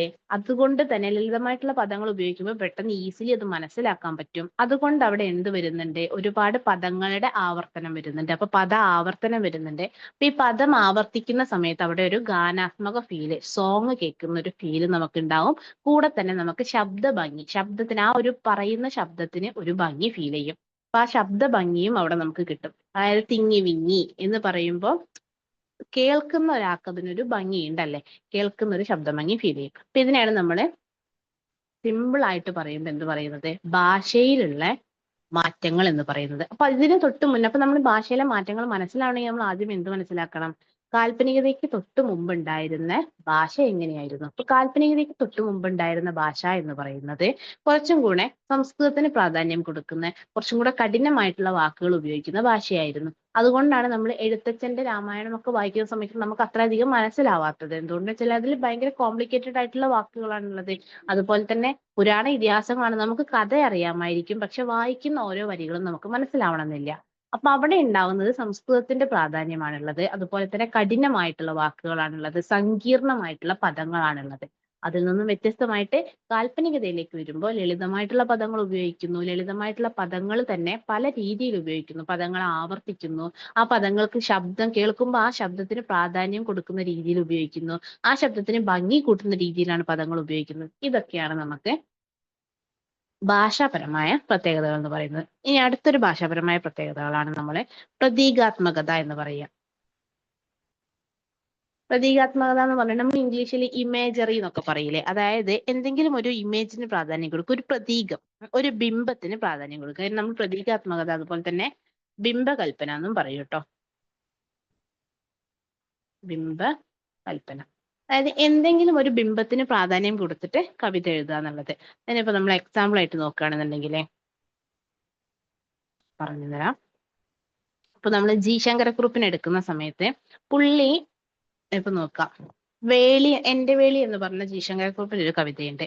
അതിലെ പുള്ളി ചെയ്തിട്ടുള്ളത് എന്താന്ന് വെച്ചിട്ടുണ്ടെങ്കിൽ മരണത്തിനെയാണ് വേളിയായിട്ട് പറഞ്ഞത്. വേളി എന്ന് വെച്ചാൽ എന്താണ്, കല്യാണം അല്ലെ. അപ്പൊ മരണത്തിനെയാണ് അവിടെ വിവാഹമായിട്ട് പറഞ്ഞത്. അപ്പൊ വേളി എടുക്കുകയാണ്, വന്നെടുത്തെങ്ങോ വേളി മുഹൂർത്തം പിടക്കായിക സന്നമാം ഹൃദന്തമേ ശാന്തമായിരുന്നാലും. അതായത് വേളി മുഹൂർത്തം വന്നു, കല്യാണത്തിനുള്ള മുഹൂർത്തം വന്നു, നീ ശാന്തമായിരുന്നാലും ഹൃദയമേ എന്ന് പറഞ്ഞിട്ട്. അപ്പൊ ഇവിടെ വേളി മുഹൂർത്തമായിട്ട് പറയുന്നത് എന്താണ്, മരണത്തിന്റെ ആ അടുത്ത നിമിഷത്തിനെയാണ്. അപ്പൊ മരണം അടുത്തു, ശാന്തമായി ഇരിക്കൂ എന്നുള്ള രീതിയിലാണ് പറയുന്നത്. അപ്പൊ ഇവിടെ കല്യാണം കഴിക്കാൻ പോകുന്ന വരനായിട്ട് മരണത്തിന് സങ്കല്പിക്കുക. ഇതിനെയാണ് നമ്മൾ ബിംബാത്മകത, പ്രതീകാത്മകത എന്നൊക്കെ പറയുന്നത്. അതായത് ഒരു ഇമേജിനെ മറ്റൊരു ബിംബവുമായിട്ട് കണക്കാക്കുന്നത്. അതായത് ഒരു ഇമേജിന് ഒരു എന്ത് കൊടുക്കുന്നു, ഒരു ഇമോഷൻ കൊടുക്കുന്നു. അതുപോലെ തന്നെ സൂര്യകാന്തിക്ക് സൂര്യനോടുള്ള പ്രണയം പറയുന്നുണ്ട്. അപ്പൊ അവിടെ എന്താണ്, സൂര്യകാന്തിനെയും ഒരു ഇമേജ് ആയിട്ട് എടുക്കുന്നു, സൂര്യനെയും ഒരു ഇമേജ് ആയിട്ട് എടുക്കുന്നു. അവര് തമ്മിൽ ആ ഒരു ഇമോഷൻ പ്രണയത്തിന് കൊടുക്കുന്നു. അപ്പൊ സൂര്യകാന്തി എന്ന് പറയുന്ന ജി ശങ്കരക്കുറുപ്പിന്റെ ഒരു കവിതയിൽ താഴെ നിൽക്കുന്ന, ഭൂമിയിൽ നിൽക്കുന്ന സൂര്യകാന്തിക്ക് ആകാശത്ത് നിൽക്കുന്ന സൂര്യനോട് തോന്നുന്ന പ്രണയമാണ് പറയുന്നത്. അപ്പൊ അതൊക്കെ ആ കവിതകളൊക്കെ എഴുതിയിട്ടുള്ള എന്താണ്, ബിംബകൽപ്പനയുടെയും പ്രതീകാത്മകതയിലൂടെയുമാണ്. പിന്നെ അതുപോലെ തന്നെ നമ്മൾ ഇനിയിപ്പോ നാളെ പഠിക്കാൻ പോകുന്ന പെരുന്തച്ചൻ എന്നുള്ള കവിത. പെരുന്തച്ചൻ എന്നുള്ള കവിത ഒരു തച്ചന്റെ ജീവിതം. പെരുന്തച്ചൻ എന്ന് പറഞ്ഞ ഒരു ആശാരിയായിരുന്നു, അല്ലെങ്കിൽ തച്ചന്റെ ജീവിതമാണ് പറയുന്നത്. അപ്പൊ അദ്ദേഹത്തിന് എപ്പോഴും മരങ്ങളായിരിക്കും കൂടുതൽ ഇഷ്ടം ഉണ്ടാവുക. അപ്പൊ സ്വാഭാവികമായിട്ടും അദ്ദേഹത്തിനെ കുറിച്ച് എഴുതിയിട്ടുള്ള ഒരു കവിതയിൽ കൂടുതലായിട്ടും മരങ്ങളുമായി ബന്ധപ്പെട്ടിട്ടുള്ള അല്ലെങ്കിൽ ശില്പങ്ങളുമായി ബന്ധപ്പെട്ടിട്ടുള്ള പദങ്ങളാണ് ഉപയോഗിക്കുന്നത്. അപ്പൊ അതിൽ നമുക്ക് പറയാൻ പറ്റും എന്ത്, അങ്ങനെ പ്രതീകാത്മക പദങ്ങൾ ഉപയോഗിക്കുന്നു എന്നുള്ളത്, അല്ലെങ്കിൽ ബിംബകൽപ്പനകൾ കൊണ്ടുവരുന്നു എന്നുള്ളത്. മനസ്സിലായിട്ടുണ്ടോ? അൻഷിതൻ, നകുൽ ബിംബാത്മകതയും അതുപോലെ ബിംബകൽപ്പനയും പ്രതീകാത്മകതയും എന്താണെന്നുള്ളത് മനസ്സിലായിട്ടുണ്ടെങ്കിൽ ഓക്കെ ഇടണേ, കാരണം ഡൗട്ട് ഉണ്ടെങ്കിൽ ചോദിക്കണം കേട്ടോ.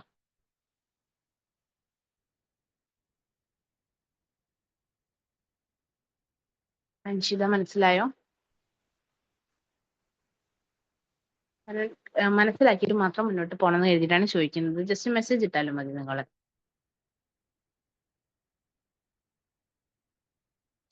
ഓക്കെ. അപ്പൊ നമ്മൾ ഇപ്പൊ പറഞ്ഞത് കാൽപ്പനികതയിലെ രൂപപരമായ സവിശേഷതകൾ, അതായത് ഭാഷയിൽ കാൽപ്പനിക കവികൾ കൊണ്ടുവരുന്ന സവിശേഷതകൾ എന്തൊക്കെയാണെന്നുള്ളതാണ്. അതിന് നമ്മൾ ഒന്നും കൂടെ റിവൈസ് ചെയ്യാം. ലളിതമായിട്ടുള്ള പദങ്ങളാണ് അവർ ഉപയോഗിക്കുന്നത്. നമ്മൾ ഉദാഹരണം പറഞ്ഞു എന്ത്, മലരണിക്കാടുകൾ തിങ്ങി വിങ്ങി മരതക കാന്തിയിൽ മുങ്ങി മുങ്ങി അല്ലെ, അല്ലെങ്കിൽ എവിടെ തിരഞ്ഞു നോക്കിയാലും അവിടെല്ലാം പൂത്ത മരങ്ങൾ മാത്രം ഒരു കൊച്ചു കാറ്റെങ്ങാൻ വന്നുപോയാൽ തുരുതുരെ പൂമഴയായി. പിന്നെ നമുക്ക് ഭയങ്കരമായിട്ട് മനസ്സിലാക്കുവാൻ സിമ്പിൾ ആയിട്ടുള്ള വാക്കുകളാണ്. അതിൽ തന്നെ ഒരുപാട് പദങ്ങൾ ആവർത്തിക്കുന്നു. അതിലൂടെ നമുക്കൊരു ഗാനാത്മക ഫീൽ ഉണ്ട്, ശബ്ദ ഭംഗി നമുക്ക് കിട്ടുന്നുണ്ട്. പിന്നെ പ്രതീകാത്മകതയും ബിംബാത്മകത, അതായത് മരണത്തിനെയൊക്കെ വേളിയായിട്ട് ചിത്രീകരിച്ചിട്ടുള്ളതിൽ നമുക്ക് പ്രതീകാത്മകത കാണാൻ പറ്റും, ബിംബകൽപ്പന കാണാൻ പറ്റും എന്നൊക്കെ നമ്മൾ പറഞ്ഞു. ഓക്കെ ആണല്ലോ? അപ്പൊ ഇത്രയാണ് കാൽപ്പനികതയുടെ രൂപപരമായ സവിശേഷതകൾ. ഇനി നമുക്ക് പറയാനുള്ളത് കാൽപ്പനികതയുടെ ഭാവപരമായ സവിശേഷതകളാണ്.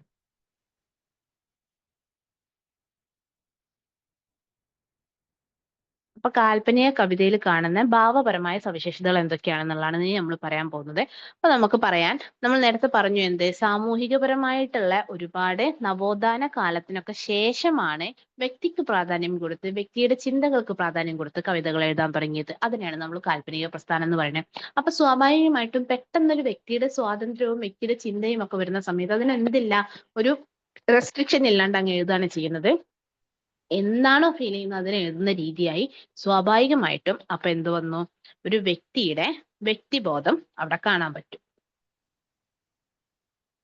അപ്പൊ നമുക്ക് കാൽപ്പനിക കവിതകളിൽ കാണുന്ന ഭാവപരം എന്ന് പറയുമ്പോൾ എന്താണ്, അതിൽ കാണുന്ന എന്തൊക്കെ ഇമോഷൻസ് ആണെന്നുള്ളതാണ്. അപ്പൊ ഭാവപരം, സാഹിത്യപരമായ സവിശേഷതകൾ, ഭാവപരമായിട്ടുള്ള അല്ലെങ്കിൽ പറയാം സാഹിത്യപരമായിട്ടുള്ള സവിശേഷതകൾ എന്തൊക്കെയാണ്? ഭാഷ നമ്മൾ പറഞ്ഞു എങ്ങനെയുള്ളതാണ് ഭാഷ എന്നുള്ളത്. അതിനുശേഷം സാഹിത്യപരമായ സവിശേഷതകൾ നോക്കുമ്പോൾ വ്യക്തിബോധത്തിന് കൂടുതൽ പ്രാധാന്യം നൽകുന്നു. അതായത് വ്യക്തിക്കാണ് അവിടെ പ്രാധാന്യം നൽകുക. അപ്പൊ ആ വ്യക്തിയുടെ ഇമോഷൻസ് ആണ്, ആ വ്യക്തിക്ക് തോന്നുന്ന പ്രണയം, ആ വ്യക്തിക്ക് തോന്നുന്ന പ്രണയ നഷ്ടം, പ്രണയഭംഗം, ആ വ്യക്തിക്ക് തോന്നുന്ന പ്രണയത്തിൽ നിന്നുണ്ടാകുന്ന വേദന, വിരഹം, ഇതൊക്കെയാണ് അവിടെ എഴുതുന്നത്. അപ്പൊ വ്യക്തിബോധത്തിന് കൂടുതൽ പ്രാധാന്യം നൽകുന്നു. ഇനി ഇത് എഴുതുമ്പോൾ തന്നെ എന്തുണ്ട്, അവർ കുറേയും കൂടെ ഇമാജിനേഷൻ വേൾഡ് ആണ് എഴുതുന്നത്. അപ്പോ സ്വപ്ന ലോകമാണ്, സ്വപ്ന ലോകത്താണ് അവർ സഞ്ചരിക്കുക. അപ്പൊ സ്വപ്ന ലോകത്തിനാണ് പ്രാധാന്യം കൊടുക്കുന്നത്. അപ്പൊ സ്വപ്ന ലോകത്ത് സഞ്ചരിക്കുന്ന രീതിയിലാണ് എഴുതുന്നത്. ഓക്കെ ആണല്ലോ. സ്വപ്ന ലോകത്ത് സഞ്ചരിക്കുന്ന രീതിയിൽ എഴുതുന്നത് കൊണ്ടാണ് ഒരുപാട് ഭാവനാത്മകമായിട്ട് അവർക്ക് എഴുതാൻ പറ്റുന്നത്. അപ്പൊ ഭാവനയ്ക്ക് പ്രാധാന്യം കൊടുക്കുന്നു, അല്ലെങ്കിൽ സ്വപ്ന ലോകത്താണ് അവർ എഴുതുന്നത്. മൂന്നാമത് പറയുമ്പോൾ നമുക്ക് എന്ത് പറയാം, ഇങ്ങനെ സ്വപ്ന ലോകത്ത് എഴുതുന്നതുകൊണ്ട് തന്നെ വ്യക്തിബോധത്തിൽ നിന്ന് നമുക്ക് എന്ത് കൂടി ഉണ്ടെന്ന് പറയാം, സ്വാതന്ത്ര്യബോധമുണ്ട്. അപ്പൊ ഈ സ്വാതന്ത്ര്യബോധത്തിൽ നിന്നും അല്ലേ നമ്മളൊരു സ്വപ്ന ലോകത്തിനെ പറ്റി എഴുതുന്നുണ്ടാവുക. അപ്പൊ വ്യക്തിബോധത്തിൽ നിന്നും അവർക്ക് ഉണ്ടാവുന്ന ഒരു സ്വാതന്ത്ര്യബോധമുണ്ട്. ആ ഒരു സ്വാതന്ത്ര്യബോധത്തിൽ നിന്നും അവരെന്ത് ചെയ്യുന്നു, ഒരുപാട് സ്വപ്നാത്മകമായിട്ട് ഭാവനാത്മകമായിട്ട് ഇമാജിനേഷൻ വേൾഡ് ആയിട്ട് അവർ എഴുതുകയാണ് ചെയ്യുന്നത്. അങ്ങനെ എഴുതുന്നു. കൂടെ അവർക്ക് എന്തുണ്ട്, സൗന്ദര്യ ആരാധന. അവർക്ക് സൗന്ദര്യം, ചുറ്റുമുള്ള എന്തിനേയും ആസ്വദിക്കത്തക്ക രീതിയിൽ സൗന്ദര്യബോധം അവരുടെ ഉള്ളിലുണ്ട്. അതുകൊണ്ടാണ് ഏറ്റവും അധികം പ്രകൃതിയെ കുറിച്ച് അവർ വർണ്ണിച്ച് എഴുതുന്നുണ്ടായിരുന്നത്. ഒരുപാട് പ്രകൃതി കവിതകളൊക്കെ, അതായത് ഇപ്പൊ ഒന്നും വേണ്ട, നമ്മൾ നേരത്തെ നോക്കിയ കവിതയിൽ തന്നെ എവിടെ തിരഞ്ഞങ്ങ് നോക്കിയാലും അവിടെല്ലാം പൂത്ത മരങ്ങൾ മാത്രം, ഒരു കൊച്ചു കാറ്റെങ്ങാൻ വന്നുപോയാൽ തുരുതുരെ പൂമഴയായി. പിന്നെ എവിടെ തിരഞ്ഞു നോക്കിയാലും അവിടെ നിറയെ മരങ്ങൾ, പൂത്തു നിൽക്കുന്ന മരങ്ങളാണ് കാണുന്നത് പറയുന്നത് എന്താണ്, അതൊരു സൗന്ദര്യബോധമാണ്, അല്ലെ, പ്രകൃതിയോടുള്ള ഒരു സൗന്ദര്യബോധമാണ്. അപ്പൊ അതിൽ നിന്നും അവർക്ക് എന്തുണ്ട്, പ്രകൃതി സ്നേഹം അവര് കവിതകളിൽ എഴുതുന്നുണ്ട്. ഇതൊക്കെ ഞാൻ ഇത്രയും ഡീറ്റെയിൽ ആയിട്ട് ഇവിടെ പറയണേ. ഇനി ഓരോ കവികളെ കുറിച്ച് പറയുന്ന സമയത്ത് ഞാൻ ജസ്റ്റ് അവരിൽ ഈ സ്വഭാവം ഉണ്ടെന്നേ പറയുള്ളൂ, അത് എക്സ്പ്ലെയിൻ ചെയ്യാൻ നിൽക്കില്ല. പകരം അവരിൽ പ്രകൃതി സ്നേഹമുണ്ട്, അവരുടെ ഈ കവിതയിൽ അതാണ് കാണുന്നത്, അങ്ങനെയായിരിക്കും പറയുന്നുണ്ടാവുക. ഇവിടെ ഞാൻ അത് എക്സ്പ്ലെയിൻ ചെയ്യുന്നത് കാരണം. ഓക്കെ ആണല്ലോ. അപ്പൊ ഇതൊന്ന് ശ്രദ്ധിക്കണം. അപ്പൊ സൗന്ദര്യ ആരാധന അവരിൽ കാണാം, പ്രകൃതി സ്നേഹം അവരിൽ കാണാം. അതുപോലെ തന്നെ അടുത്ത് കാണാൻ പറ്റുന്നത് എന്താണ്, നൊസ്റ്റാൾജിയ, അല്ലെ, ഗൃഹാതുരത്വം. അതായത് 20-ാം നൂറ്റാണ്ടിലൊക്കെ വരുന്ന സമയത്ത് എന്ത് വരുന്നുണ്ട്, ഇൻഡസ്ട്രിയലൈസേഷൻ ഒക്കെ വന്നിട്ട് മാറ്റങ്ങൾ വരുന്നുണ്ട്, അല്ലെ, പട്ടണങ്ങൾ ഉണ്ടാവാൻ തുടങ്ങുന്നു. അപ്പൊ ഗ്രാമങ്ങളിൽ നിന്നും മാറിയിട്ട് പട്ടണങ്ങളൊക്കെ വരുന്ന ആ ഒരു മാറ്റം ഒന്നും അംഗീകരിക്കാൻ പറ്റുന്നില്ല പലപ്പോഴും അവർക്ക്. കാരണം അപ്പൊ പ്രകൃതി നശിക്കുന്നുണ്ട്, അവർ കണ്ടിരുന്ന സൗന്ദര്യങ്ങൾ ഇല്ലാണ്ടാവുന്നുണ്ട്, വസന്തങ്ങളെ ഇല്ലാണ്ടാവുന്നുണ്ട്. അപ്പൊ അതുകൊണ്ട് തന്നെ അവർക്ക് ഒരു ഗൃഹാതുരത്വം എപ്പോഴും ഉണ്ടായിരുന്നു. അവർക്ക് എപ്പോഴും അവരുടെ ഗ്രാമങ്ങളിലേക്ക് മടങ്ങി പോകാനുള്ള ഒരു ത്വര, അതുപോലെ തന്നെ നൊസ്റ്റാൾജിയ ഫീല്. അപ്പൊ ആ ഒരു ഗൃഹാതുരത്വം അവരുടെ കവിതകളിൽ എപ്പോഴും ഉണ്ടായിരുന്നു. ആ ഗൃഹാതുരത്വത്തിൽ നിന്നും അവർക്ക് എന്തുണ്ടാവുന്നുണ്ട്, പിന്നീട് ഒരു നിരാശ ഉണ്ടാവുന്നുണ്ട്. ചുറ്റുപാടുമുള്ള മാറ്റങ്ങളിൽ അവർക്കൊരു നിരാശ ഉണ്ടാവുന്നുണ്ട്. ഓക്കെ ആണല്ലോ. പിന്നെ വേറൊരു പിന്നെ പ്രത്യേകതയാണ് എന്ത്, പ്രണയം എന്ന് പറയുന്നത്. പ്രണയം പല രീതിയിലാണ് വരുന്നത്. അത് പ്രണയ ചാപല്യമായിട്ട് വരുന്നുണ്ട്, പ്രണയഭംഗമായിട്ട് വരുന്നുണ്ട്, പ്രണയഭംഗമാവാം, അതുപോലെ തന്നെ വിരഹമാവാം. അങ്ങനെ പല ഫീലിംഗ് ആയിട്ടും എന്ത് വരുന്നുണ്ട്, പല ഇമോഷൻ ആയിട്ടും അവർക്ക് പ്രണയം വരുന്നുണ്ട്. പ്രണയ ചാപ്പല്യം, പല പല പല നൈമിഷികമായിട്ട് വരുന്നത്, അതായത് ഭയങ്കര ഇത്തിരി സെക്കൻഡ്സ് മാത്രമുള്ള രീതിയിൽ ഭയങ്കര നൈമിഷികമായിട്ട് വരുന്ന ഇമോഷൻസിനെ അവർ പ്രകടിപ്പിക്കുന്നുണ്ട്. അപ്പോ ചിലപ്പം അവര് പ്രണയിനീനെ, ഇപ്പൊ ചങ്ങമ്പുഴയൊക്കെ പ്രണയിനീനെ മനസ്സിനി എന്നൊക്കെയുള്ള കവിതയിൽ പ്രണയിനീനെ തോഴി അതുപോലെ ദേവി എന്നുള്ള രീതിയിലാണ് പറയുന്നുണ്ടെങ്കിൽ കുറച്ച് കഴിഞ്ഞിട്ട് അവർക്ക് ദേഷ്യമാണ് വരുന്നുണ്ടെങ്കിൽ രാക്ഷസി എന്നുള്ള രീതിയിലും വിളിക്കാൻ ഇതാക്കുന്നുണ്ട്. അപ്പൊ എന്താണ് അവിടെ ഉണ്ടാവുന്ന ആ ഒരു ഇമോഷൻ എന്ന് പറയുന്നത് ഭയങ്കര നൈമിഷികമാണ്. നൈമിഷികം എന്ന് പറഞ്ഞാൽ ഭയങ്കര സെക്കൻഡറി ആണെന്നല്ലേ, ഭയങ്കര സെക്കൻഡ്സ് മാത്രം നിലനിൽക്കുന്നതാണെന്നല്ലേ. അപ്പൊ പ്രണയഭംഗം വരുന്നുണ്ട്, വിരഹം വരുന്നുണ്ട്. അപ്പൊ അതിനൊക്കെ അനുസരിച്ച് അവരുടെ പദങ്ങളിലും അവരെഴുതുന്ന കവിതകളിലും മാറ്റം ഉണ്ടാവുന്നുണ്ട്. പിന്നെ സ്വാഭാവികമായിട്ടും പ്രണയഭംഗം ഒക്കെ വരുമ്പോ എന്താണ്, വിഷാദാത്മകത ഉണ്ടാവും അല്ലേ. വിഷാദാത്മകത അവരുടെ കവിതകളിൽ നന്നായിട്ട് കാണാൻ പറ്റും. പിന്നെ അതുപോലെ തന്നെ എന്താണ്, ഒരു തരം സാഡിസ്റ്റ് സ്വഭാവങ്ങൾ. സാഡിസം അതായത് എന്താണ്, പരപീഡ, മറ്റൊരാളെ വേദനിപ്പിച്ചുകൊണ്ട് അതിലെ സ്വയം സന്തോഷം കണ്ടെത്തുന്ന അവസ്ഥ. അതുപോലെ തന്നെ മസോക്കിസം. മസോക്കിസം എന്ന് പറയുന്നത് എന്താണ്, ആത്മപീഡ, സ്വയം വേദനിച്ച് അതിൽ സന്തോഷം കണ്ടെത്തുന്ന അവസ്ഥ, അല്ലെങ്കിൽ ആ വേദനയെ ആസ്വദിക്കുന്ന രീതി. അപ്പൊ ചങ്ങമ്പുഴയൊക്കെ എഴുതിയ വരികളുണ്ട്, എന്ത്, വേദന വേദന ലഹരി പിടിക്കും വേദന ഞാനതിൽ മുഴുകട്ടെ. അപ്പൊ വേദന വേദന ലഹരി പിടിക്കുന്ന വേദനയാണ്, ആ വേദനയിൽ ഞാൻ മുഴുകട്ടെ. അത് പറയുന്നത് എന്താണ്, മസോക്കിസ്റ്റ് സ്വഭാവമാണ്. അതായത് സ്വയം വേദനിക്കുന്നു, ആ വേദനയിൽ ഒരു ഒരു സന്തോഷം, അല്ലെങ്കിൽ ആത്മപീഡ എന്ന് പറയുമ്പോൾ സ്വയം പീഡയിൽ ഒരു ഒരു ആത്മരതി കണ്ടെത്താൻ കഴിയുന്ന, അല്ലെങ്കിൽ ഒരു സ്വന്തമായിട്ട് ആ ഒരു വേദനയെ ആസ്വദിക്കാൻ കഴിയുന്ന ഒരവസ്ഥ, അതിനെയാണ് നമ്മൾ മസോക്കിസം എന്ന് പറയാം. അപ്പൊ അങ്ങനെയുള്ള സ്വഭാവങ്ങളെല്ലാം തന്നെ എന്തുണ്ട്, കാൽപ്പനിക കവിതകളിൽ പ്രകടമാണ്. അപ്പൊ കാൽപ്പനിക കവിതകളിൽ കാണുന്ന ഭാഷാപരമായ സവിശേഷതകൾ നമ്മൾ നേരത്തെ പറഞ്ഞു. ഭാവപരമായ സാഹിത്യപരമായ സവിശേഷതകളാണ് വ്യക്തിക്ക് കൂടുതൽ ബോധം, വ്യക്തിബോധം, വ്യക്തിക്ക് കൂടുതൽ പ്രാധാന്യം നൽകുന്നു.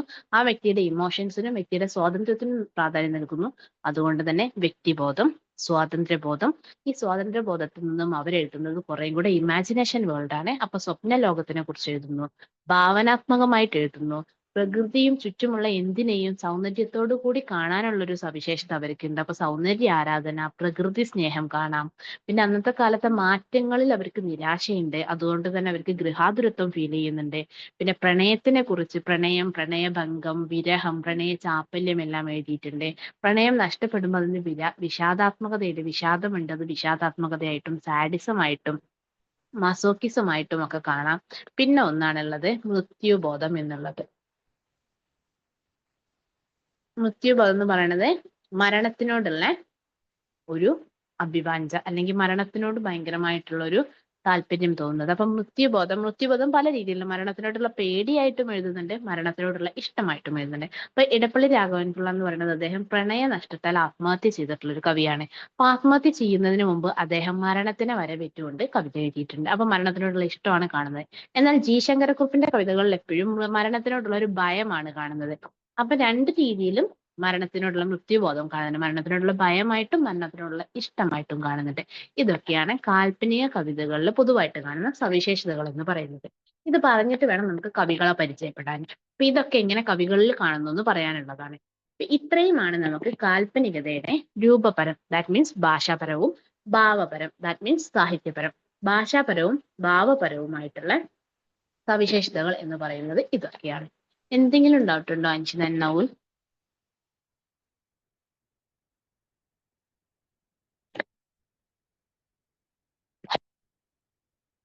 മെസ്സേജ് ഇട്ടോളൂ എന്തെങ്കിലും ഡൗട്ട് ഉണ്ടെങ്കിൽ. അങ്ങനെ ഇല്ലെങ്കിൽ നിങ്ങൾക്ക് അൺമ്യൂട്ട് ആക്കി ചോദിക്കുകയും ചെയ്യാം.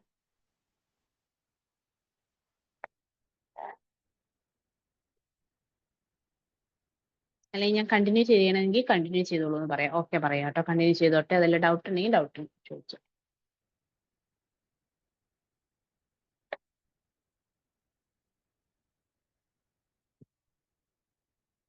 ഓക്കെ, കണ്ടിന്യൂ ചെയ്യാം. അപ്പൊ നമ്മൾ നേരത്തെ കാണിച്ച കവിത ഇതായിരുന്നു, മലരണിക്കാടുകൾ തിങ്ങി മിങ്ങി മരതക കാന്തിയിൽ മുങ്ങി മുങ്ങി.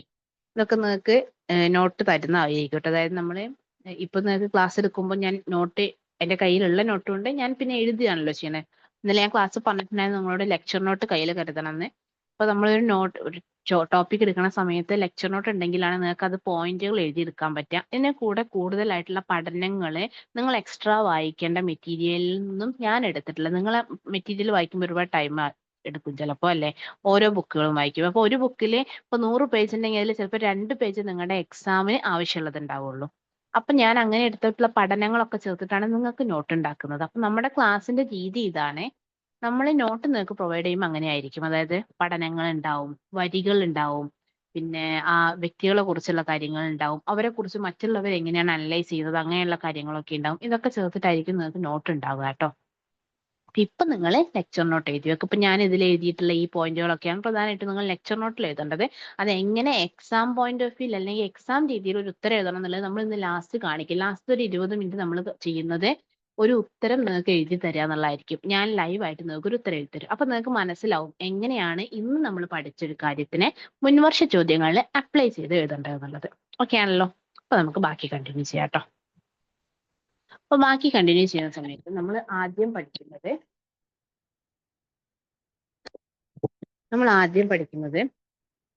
റൊമാൻറ്റിക് കാലഘട്ടത്തിലെ ഏറ്റവും ശുദ്ധ റൊമാൻറ്റിക് കാലഘട്ടം എന്നൊക്കെ പറയുന്നത് ശുദ്ധ റൊമാൻറ്റിക് എല്ലാ സവിശേഷതകളും, അതായത് കാൽപ്പനികതയുടെ എല്ലാ സവിശേഷതകളും അടങ്ങിയിട്ട് വന്നിട്ടുള്ള കവികൾ എന്ന് പറയുന്നത് ഇടപ്പള്ളി പ്രസ്ഥാനമാണ്. അപ്പൊ നമ്മൾ അവരെ ശുദ്ധ റൊമാൻറ്റിക് കാലഘട്ടം എന്നാ പറയാം. അപ്പൊ നമ്മൾ ഇന്ന് പഠിക്കുന്നത് 4 കവികളെയാണ്. ആ 4 കവികളിലെ ശുദ്ധ റൊമാൻറ്റിക് കാലഘട്ടം എന്ന് പറഞ്ഞാൽ എന്താണ്? അത്രയധികം കാൽപ്പനികതയുടെ ഈ പറഞ്ഞ എല്ലാ സവിശേഷതകളും അടങ്ങിയിട്ടുള്ള കവിതകൾ എഴുതിയിട്ടുള്ള കവികളെയാണ് നമ്മൾ ശുദ്ധ റൊമാൻറ്റിക് കാലഘട്ടത്തിലെ കവികൾ എന്ന് പറയുന്നത്.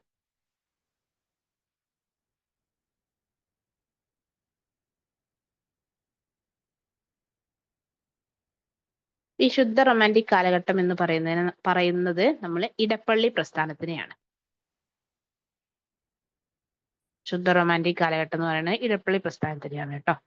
അപ്പൊ ഈ ഇടപ്പള്ളി പ്രസ്ഥാനത്തിൽ വരുന്ന 2 ആളുകളാണ്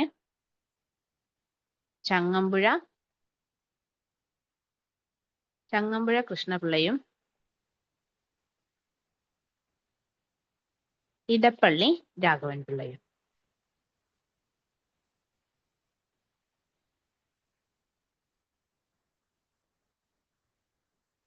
ഇടപ്പള്ളി രാഘവൻ പിള്ളയും ചങ്ങമ്പുഴ കൃഷ്ണപിള്ളയുമാണ് നമുക്ക് ശുദ്ധ റൊമാൻറ്റിക് കാലഘട്ടത്തിൽ വരുന്നത്, അതായത് ഇടപ്പള്ളി പ്രസ്ഥാനത്തിലെ കവികളായിട്ട് വരുന്നത്.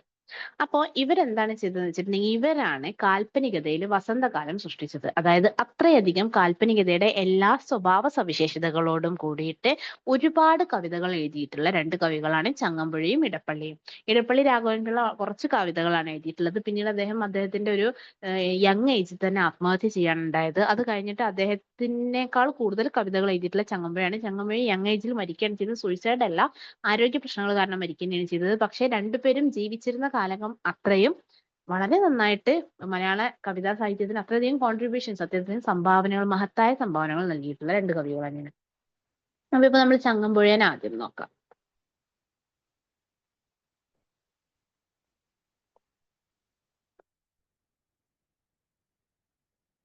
ചങ്ങമ്പുഴ കൃഷ്ണപിള്ളേനെ ആദ്യം നോക്കാം. അദ്ദേഹത്തിന്റെ കവിതകൾ എന്ന് പറയുന്നത് എന്തായിരുന്നു? നമ്മൾ നേരത്തെ പറഞ്ഞു, കവിതയുടെ സവിശേഷതകൾ നമ്മൾ പറഞ്ഞപ്പോൾ എന്താണ് പറഞ്ഞത്? എങ്ങനെയുള്ള കവിതകളാണെന്നാണ് നമ്മൾ പറഞ്ഞതല്ലേ? എങ്ങനെ? വളരെയധികം ലളിതമായിട്ടുള്ള വാക്കുകളോട് കൂടിയിട്ടുള്ള കവിതകളാണെന്ന്. ഒരു മിനിറ്റ്.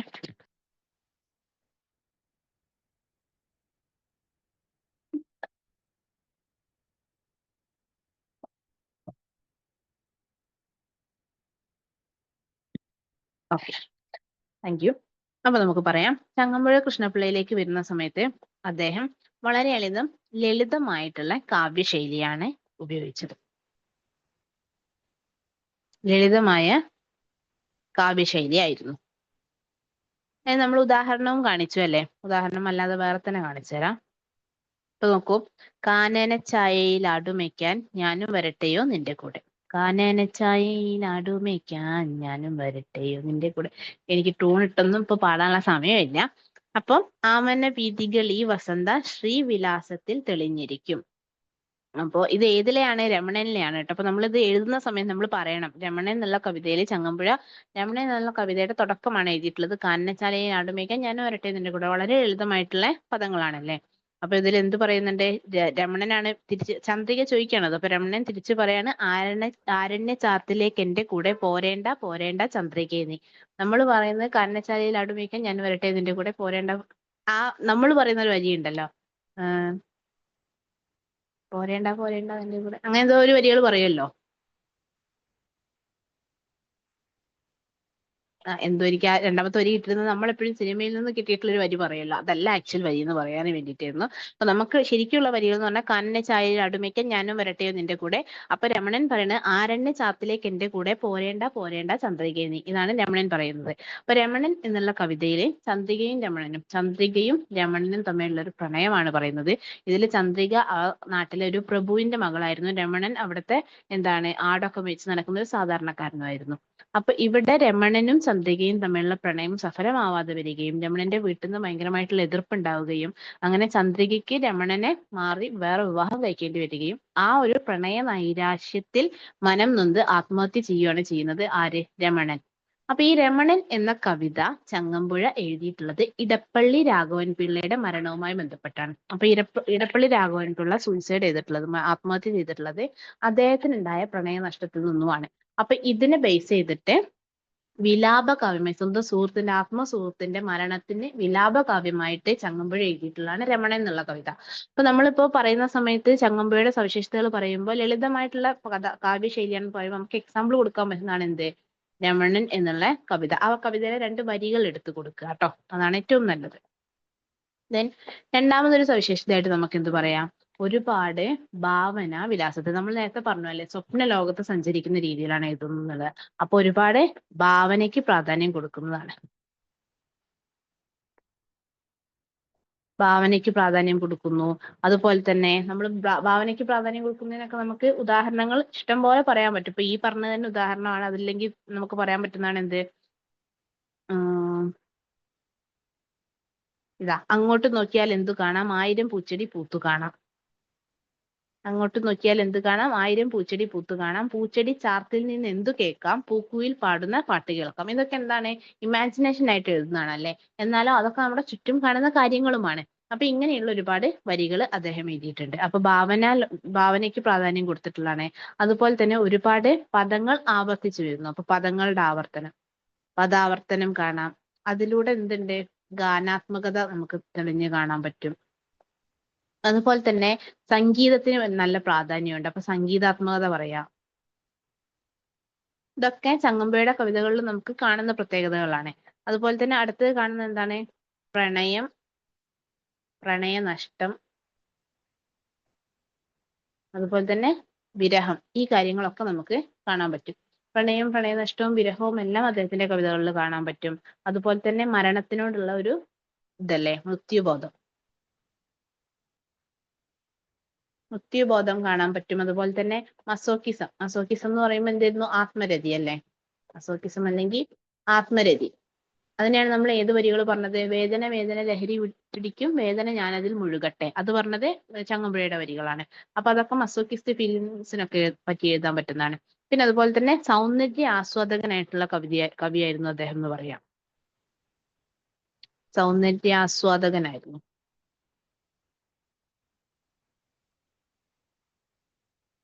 സൗന്ദര്യാസ്വാദകൻ എന്നതിന് നമുക്ക് ഏത് വരികളാണ് പറയാൻ പറ്റുക, നേരത്തെ നമ്മൾ നോക്കിയ വരികൾ തന്നെ പറയാം. ഇപ്പൊ അങ്ങോട്ട് നോക്കിയാൽ എന്ത് കാണാം, 1000 പൂച്ചെടി കാണാം. അതല്ലാന്നുണ്ടെങ്കിൽ നമുക്ക് നേരത്തെ പറഞ്ഞ വരികൾ പറയാം.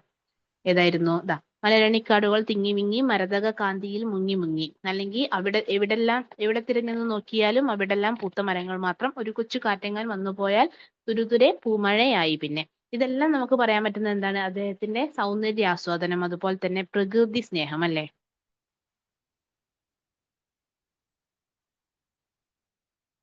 അദ്ദേഹത്തിന്റെ കവിതകളിൽ കാണുന്ന പ്രകൃതി സ്നേഹം കാണാൻ പറ്റും. അപ്പൊ അദ്ദേഹം എന്താ പറയാ, സൗന്ദര്യത്തിനെ വളരെ നന്നായിട്ട് വർണ്ണിക്കുന്ന ഒരു കവിയാണെന്ന് പറയാം. അപ്പൊ ഇദ്ദേഹത്തിന്റെ പിന്നെ കുറച്ച് കവിതകളിലെ വരികളാണിത്. ഒന്ന് രമണനിലെ വരികളാണ്, കാനനച്ചാനയിൽ ആടുമേക്കാൻ ഞാനും വരട്ടെയോ നിന്റെ കൂടെ എന്നുള്ളത്. അതുപോലെ തന്നെ അദ്ദേഹത്തിന്റെ കാവ്യ നർത്തകി എന്ന് പറയുന്ന മറ്റൊരു കവിതയിലെ വരിയാണ് കാവ്യ നർത്തകി കേട്ടോ. കാവ്യ നർത്തകി. അതിലെ വരികളാണ്, കനകച്ചിലങ്ക കിലുങ്ങി കിലുങ്ങി കാഞ്ചന കാഞ്ചി കുലുങ്ങി കുലുങ്ങി. അപ്പൊ കിലുങ്ങി കിലുങ്ങി കുലുങ്ങി കുലുങ്ങി, ഇവിടെയൊക്കെ എന്താണ്, പദഭംഗി, പദാവർത്തനം, ശബ്ദമാധുര്യം, ഇതൊക്കെ നമുക്ക് പറയാൻ പറ്റുമല്ലേ. അപ്പൊ ഇതെല്ലാം കാണുന്നതാണ് അദ്ദേഹത്തിന്റെ കവിതകൾ എന്ന് പറയുന്നത്. പിന്നെ അടുത്തൊരു കവിത ഏതാ പറയാ, പിന്നെ അദ്ദേഹത്തിന്റെ കവിതകളിൽ കാണുന്ന മറ്റൊരു പ്രത്യേകതയാണ് വിപ്ലവ ബോധം എന്നുള്ളത്. അത് നമുക്ക് എക്സാമ്പിൾ ആയിട്ട് കൊടുക്കാൻ പറ്റുന്ന കവിത എന്ന് പറയുന്നത് വാഴക്കുലയാണ് കേട്ടോ.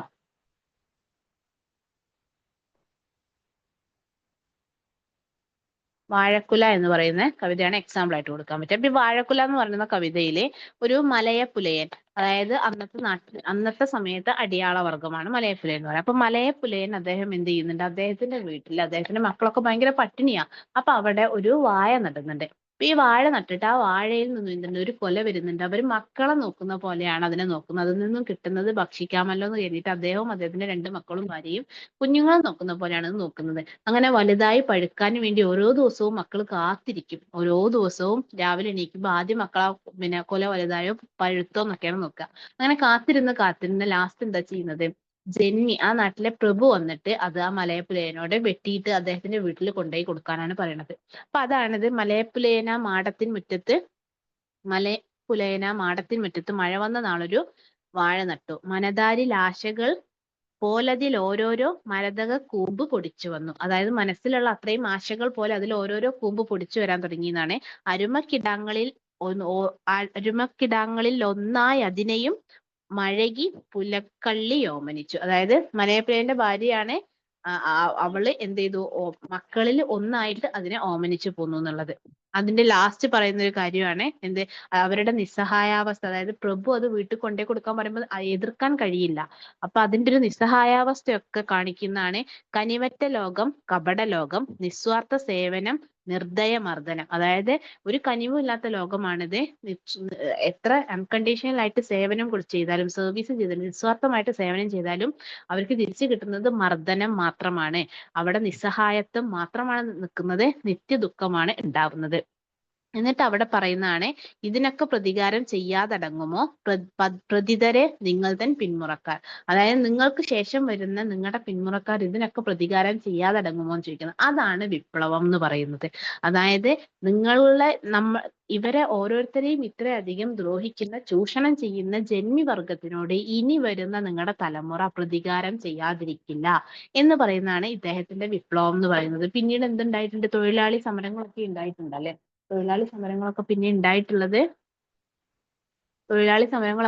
ഉണ്ടായിട്ടുള്ളത് ഈ ഇതുപോലെ ഒരുപാട് നവോത്ഥാന രീതിയിൽ വിപ്ലവ ആശയങ്ങൾ എഴുതിയത് കൊണ്ടാണ്. അപ്പോ അതാണ് നമ്മൾ വാഴക്കുല എന്നുള്ള കവിതയിൽ കാണുന്ന വിപ്ലവബോധം. അപ്പൊ ചങ്ങമ്പുഴയിൽ വിപ്ലവബോധം കാണുന്നുണ്ട്. അത് നമുക്ക് എക്സാമ്പിൾ ആയിട്ട് വാഴക്കുല എന്നുള്ള കവിത കൊടുക്കാൻ പറ്റും ട്ടോ. അപ്പൊ ഇത്രയാണ് നമുക്ക് ചങ്ങമ്പുഴേനെ പറ്റി പറയാനുള്ളത്. അപ്പൊ ചങ്ങമ്പുഴ എന്ന് പറയുന്നത് ക്ഷണികമായിട്ടുള്ള വൈകാരികതയെ ഭാവനയോട് ചേർത്ത് എഴുതിയിട്ടുള്ള കവിയാണ്.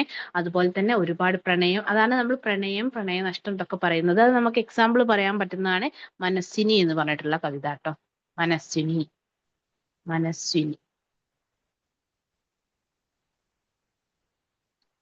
എന്ന് പറയുന്ന കവിത തന്നെയാണ് നമുക്ക് പ്രണയം, പ്രണയനഷ്ടം, വിരഹം തുടങ്ങി ക്ഷണികമായിട്ടുള്ള വൈകാരികതയെ ഭാവനയുടെ അനുഭവങ്ങളോട് കൂടി ചേർത്ത് എഴുതിയിട്ടുള്ളത് പറയാം.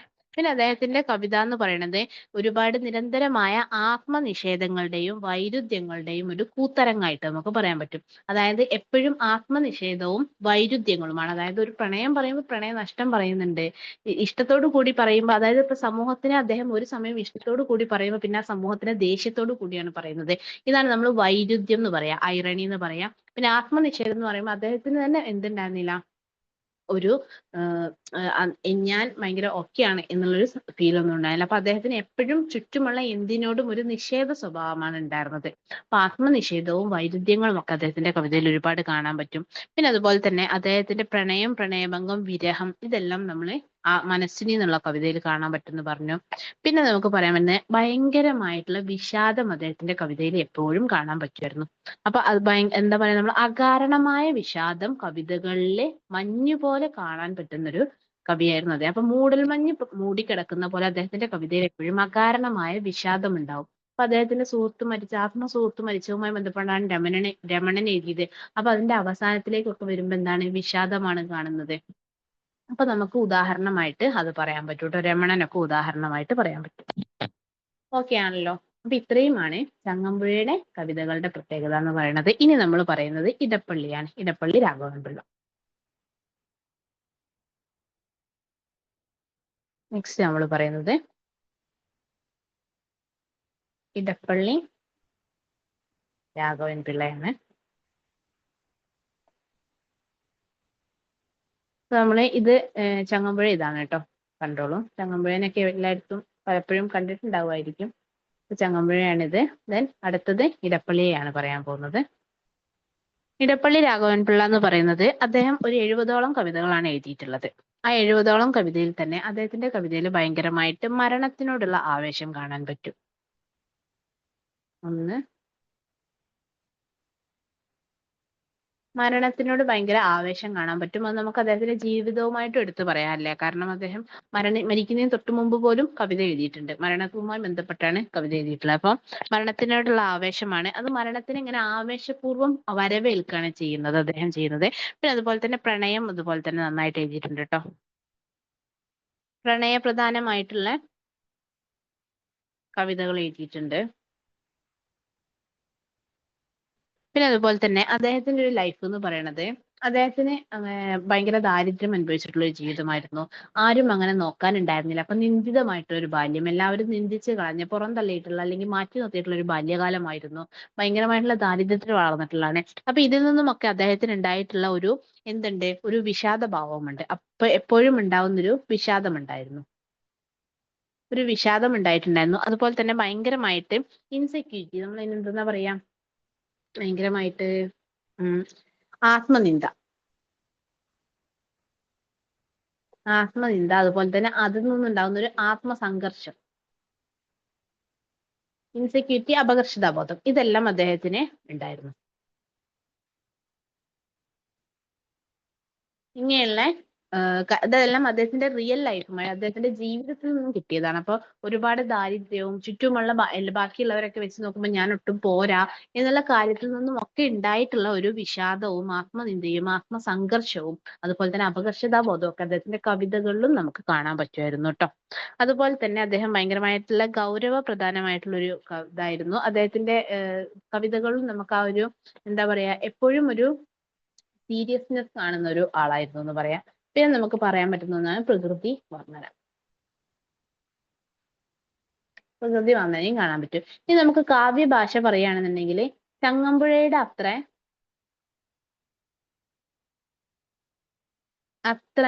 വലിയ കാവ്യഭാഷ ആർക്കില്ല? ഇടപ്പള്ളിക്കില്ല. അതെന്തുകൊണ്ടാന്ന് വെച്ചിട്ടുണ്ടെങ്കിൽ ഇടപ്പള്ളി രാമപിള്ള വളരെ കുറച്ചു കാലമേ വിദ്യാഭ്യാസം നേടിയിട്ടുള്ളൂ. ആ വിദ്യാഭ്യാസത്തിൽ നിന്നുകൊണ്ടാണ് അദ്ദേഹം കവിത എഴുതിയിട്ടുള്ളത്. അതുകൊണ്ട് തന്നെ ചങ്ങമ്പുഴയുടെ അത്ര വലിയ രീതിയിലുള്ള ഒരു ഭയങ്കരമായിട്ടുള്ള റൊമാൻറ്റിക് കാവ്യഭാഷയൊന്നും അദ്ദേഹത്തിനില്ല. ഉള്ളത് ഭയങ്കര സിമ്പിൾ ആയിട്ട് എഴുതുന്ന ഒരാളായിരുന്നു. അപ്പൊ നമുക്ക് നോക്കുകയാണെന്നുണ്ടെങ്കിൽ അദ്ദേഹത്തിന്റെ ഒരു കവിതയാണ് വസന്തം കഴിഞ്ഞു എന്നുള്ളത് കേട്ടോ. വസന്തം കഴിഞ്ഞു. ഇതിലൊക്കെ ഉള്ളത് ആത്മസംഘർഷവും അതുപോലെ തന്നെ ഒരു വിഷാദവും ഒക്കെയാണ്. പറയാണ്, തരളിത താരകെ നീ ഇനിയും തളരാതെ പാടുന്നതാരു കേൾക്കും. തരളിത താരകെ നീ ഇനിയും തളരാതെ പാടുന്നതാര് കേൾക്കും. അപ്പൊ ഇതൊക്കെ നമുക്ക് എവിടെ പറയാൻ പറ്റും? വസന്തം കഴിഞ്ഞു എന്നുള്ളതൊക്കെ നമുക്ക് അദ്ദേഹത്തിന്റെ ഈ ഒരു വിഷാദം ആത്മനിന്ദയിലൊക്കെ ഉദാഹരണമായിട്ട് കൊടുക്കാൻ പറ്റുന്ന കവിതയാണ് കേട്ടോ. വസന്തം കഴിഞ്ഞു എന്നുള്ള കവിത. പിന്നെ അദ്ദേഹത്തിന്റെ അടുത്തൊരു കവിതയാണ് ഇത്.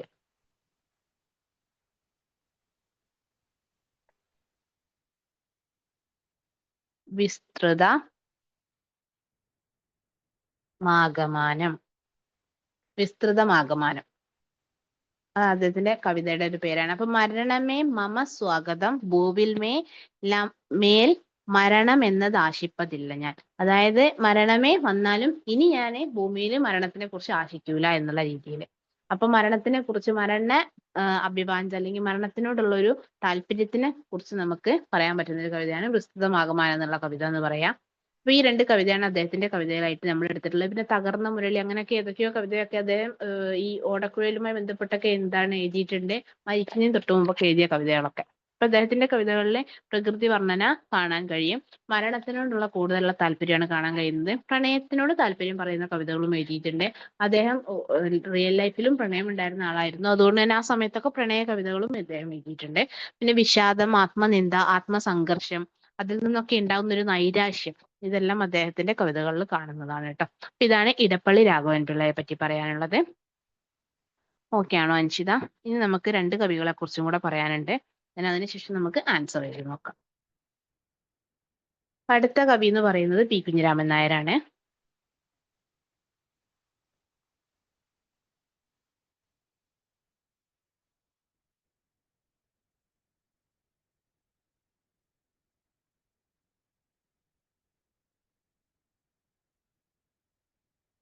പി കുഞ്ഞിരാമൻ നായർ എന്നുള്ള കവിനെ കുറിച്ചാണ് നമുക്ക് ഇനി പറയാനുള്ളത്.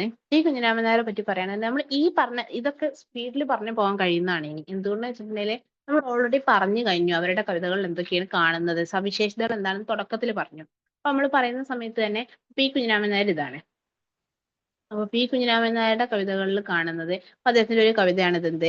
അത്രമേൽ പ്രാണനും പ്രാണനായി നിന്നു നീ യാത്ര പറയാതെ പോയത് ഉചിതമോ. അത്രമേൽ പ്രാണനും പ്രാണനായി നിന്നു നീ യാത്ര പറയാതെ പോയത് ഉചിതമോ. വിണ്ണിൻ വെളിച്ചം എഴുതി നിന്നോടുമോ കണ്ണിലൊരു കുറി കൂടി ക്ഷണപ്രഭേ എന്ന് പറയട്ടെ. അപ്പൊ അദ്ദേഹം എപ്പോഴും കവിത തേടി അലഞ്ഞിട്ടുള്ളൊരു കവിയായിട്ടാണ് അദ്ദേഹത്തിനെ കുറിച്ച് പറയുന്നത്.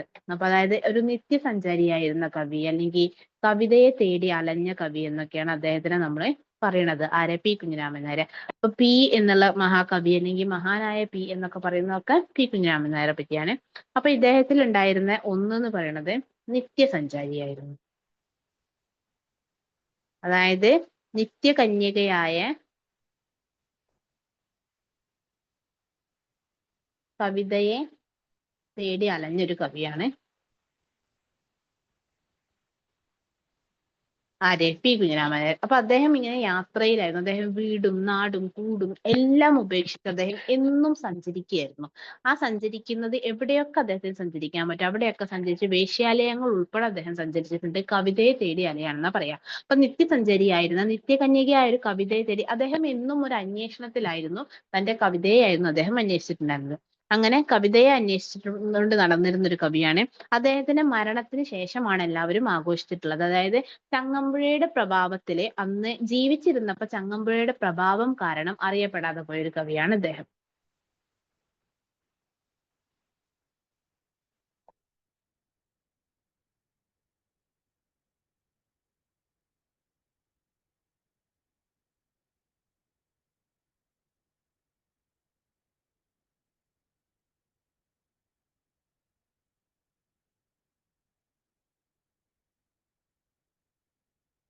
അതായത് ചങ്ങമ്പുഴയുടെ പ്രഭാവം കാരണം ചങ്ങമ്പുഴ എഴുതിയിരുന്ന ചങ്ങമ്പുഴയുടെ ഒരു കവിതയുടെ ഒരു പ്രഭാവമുണ്ട്. ആ പ്രഭാവം കാരണം ജീവിച്ചിരുന്ന സമയത്തൊന്നും ആഘോഷിക്കപ്പെടാതെ പോയ കവിയാണ്. മരണശേഷമാണ് അദ്ദേഹത്തിന് ആഘോഷിക്കപ്പെട്ടത്. അദ്ദേഹത്തിന്റെ ഒരു കവിതയുടെ പേരാണ് കളിയച്ച് എന്ന് പറയുന്നത്. ആ കളിയച്ച് എന്നുള്ള കവിതയൊക്കെ മലയാളത്തിലെ ഏറ്റവും ടോപ്പ് 10 കവിതകളിൽ ഒന്നായിട്ട് നമുക്ക് കണക്കാക്കാവുന്നതാണ്. എന്ത്? കളിയച്ച് എന്ന് പറയുന്നത്. അപ്പൊ മലയാളത്തിലെ തലയെടുപ്പുള്ള കവിയാണ്. കേരളത്തിന്റെ പ്രകൃതി സൗന്ദര്യം ഇത്രയധികം എഴുതിയിട്ടുള്ള വേറൊരു കവിയില്ല. അതുകൊണ്ട് തന്നെ കേരളത്തിന്റെ പ്രകൃതി കവിയാണ്. പ്രകൃതി സൗന്ദര്യം അത്രയധികം എഴുതിയിട്ടുള്ളൊരു കവിയാണ് അദ്ദേഹം. അതുപോലെ തന്നെ അദ്ദേഹത്തിന്റെ കവിതയിൽ എന്താണ് എപ്പോഴും എന്തുണ്ട്? ഭയങ്കരമായിട്ടുള്ള ഗൃഹാതുരത്വം കാണാൻ കഴിയും. അഗാധമായ ഗൃഹാതുരത്വം കാണും. അഗാധമായ ഗൃഹാതുരത്വം കാണാൻ കഴിയും. എന്തുകൊണ്ട് വെച്ചിട്ടുണ്ടെങ്കിൽ അദ്ദേഹത്തിന് ആ സമയത്ത് ഉണ്ടായിരുന്ന നഗരവൽക്കരണം ഒന്നും എന്തുണ്ടാവുന്നില്ല, അർബനൈസേഷൻ ഒന്നും അത്ര കണ്ട് ഇഷ്ടമല്ലായിരുന്നു. അതുകൊണ്ട് തന്നെ അതൊക്കെ അദ്ദേഹത്തിനെ എപ്പോഴും ദുഃഖിതനാക്കിയിട്ടുണ്ടായിരുന്നു. അപ്പൊ ആ ദുഃഖത്തിൽ നിന്നും അദ്ദേഹത്തിന് എപ്പോഴും ഗ്രാമങ്ങളോടൊക്കെയുള്ള ഒരു അഭിവാഞ്ച, അത് ആ ഒരു ഭയങ്കരമായ ഇഷ്ടം, അതൊക്കെ ഭയങ്കരമായ ഗൃഹാതുരത്വമായിട്ട് അദ്ദേഹത്തിന്റെ കവിതകളിൽ കാണാൻ കഴിയും. ഭയങ്കരമായ പ്രകൃതി സൗന്ദര്യത്തിന് പ്രാധാന്യം നൽകിയിട്ടുള്ള കവിയായിരുന്നു. പ്രകൃതിനെ പറ്റി അത്രയധികം എഴുതിയിട്ടുണ്ട്. അപ്പൊ നിളയുടെ കവി എന്നൊക്കെ പറയുന്ന രീതിയിൽ അത്രയധികം നിളാതീരത്തിനെ കുറിച്ചൊക്കെ എഴുതിയിട്ടുള്ള ഒരു കവിയാണ്. അപ്പൊ അത്രയധികം പ്രകൃതി സൗന്ദര്യത്തിനെ കുറിച്ച് എഴുതിയിട്ടുള്ള കവിയാണ്. പിന്നെ അതുപോലെ തന്നെ ഒരുപാട് ഗൃഹാതുരത്വം അദ്ദേഹത്തിന് കാണാൻ കഴിയും. പിന്നെ കവിതയുടെ ഭാഷ എങ്ങനെയായിരുന്നു? ലളിതമായ ഗാനാത്മകമായ ഭാഷയായിരുന്നു. നമുക്ക് എക്സാമ്പിൾ ആയിട്ട് എന്താണ് പറയാൻ പറ്റുക? കളിയച്ചൻ എന്നുള്ള കവിത പറയാട്ടോ.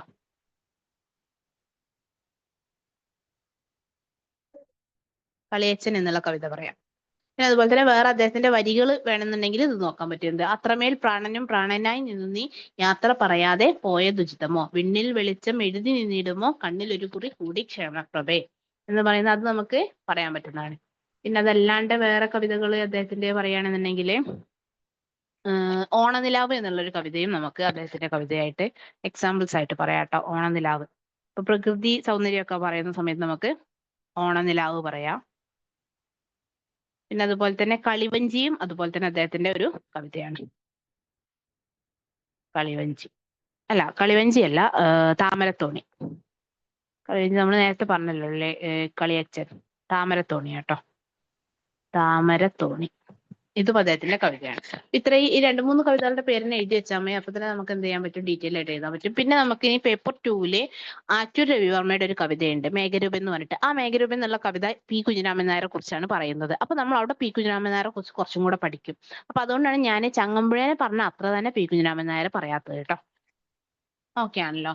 ഓക്കെ ആണോ അൻഷിത? അടുത്ത കവിനെ പറഞ്ഞോട്ടെ. ഇതോടുകൂടി തീരും, ഒരു കവിയും കൂടെ പറയാനുള്ളൂ.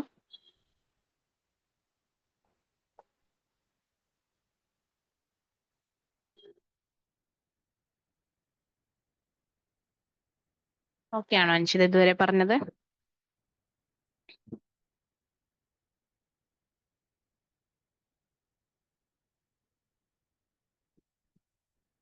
അപ്പൊ ഇനി നമുക്ക് പറയാനുള്ളത് ജി ശങ്കരക്കുറുപ്പിനെ കുറിച്ചാണ് കേട്ടോ. ജി ശങ്കരക്കുറുപ്പിനെ കുറിച്ച് നമ്മൾ ഡീറ്റെയിൽ ആയിട്ട് നാളെ പറയും. കാരണം എന്താ വെച്ചാൽ നാളെ ജി ശങ്കരക്കുറുപ്പിന്റെ കവിതയാണ് പഠിക്കാനുള്ളത്. അപ്പൊ ജി ശങ്കരക്കുറുപ്പിനെ കുറിച്ച് കുറച്ചും കൂടി ഡീറ്റെയിൽ ആയിട്ട് നാളെ പറയും. പക്ഷെ ഇന്നും നമ്മൾ പറഞ്ഞു പോകണം. കാരണം നാളെ ജി ശങ്കരക്കുറുപ്പിന്റെ കവിതയാണ് നമുക്ക് പഠിക്കാനുള്ളത്, പെരുന്തച്ഛൻ എന്നുള്ളത്. അപ്പോ ജി ശങ്കരക്കുറുപ്പ് എന്ന് പറയുന്നത്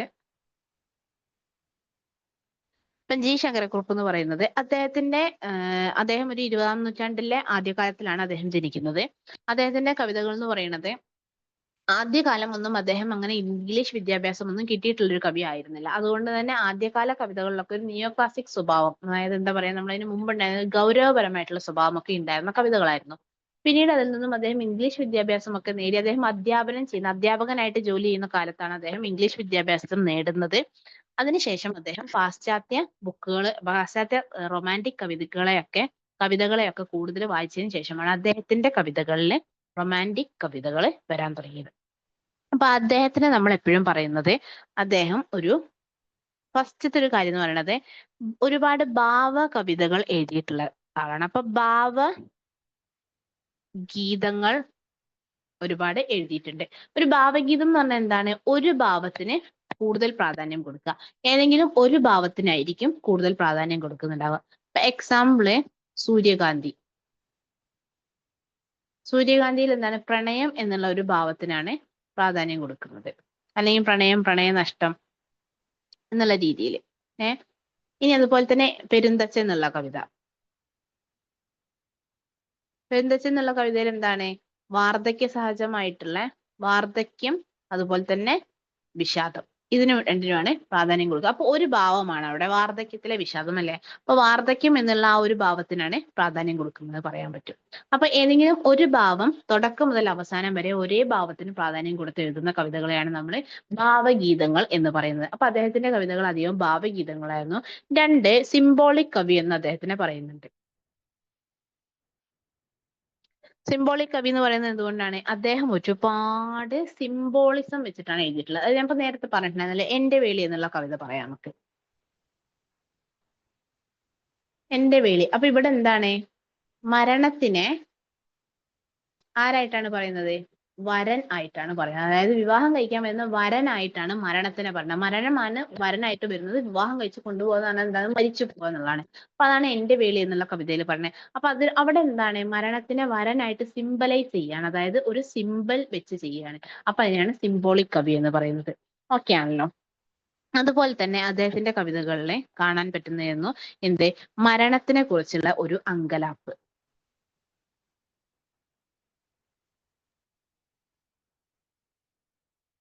മരണത്തിനെ കുറിച്ചുള്ള അങ്കലാപ്പ് അദ്ദേഹത്തിന്റെ കവിതകളിൽ കാണാം.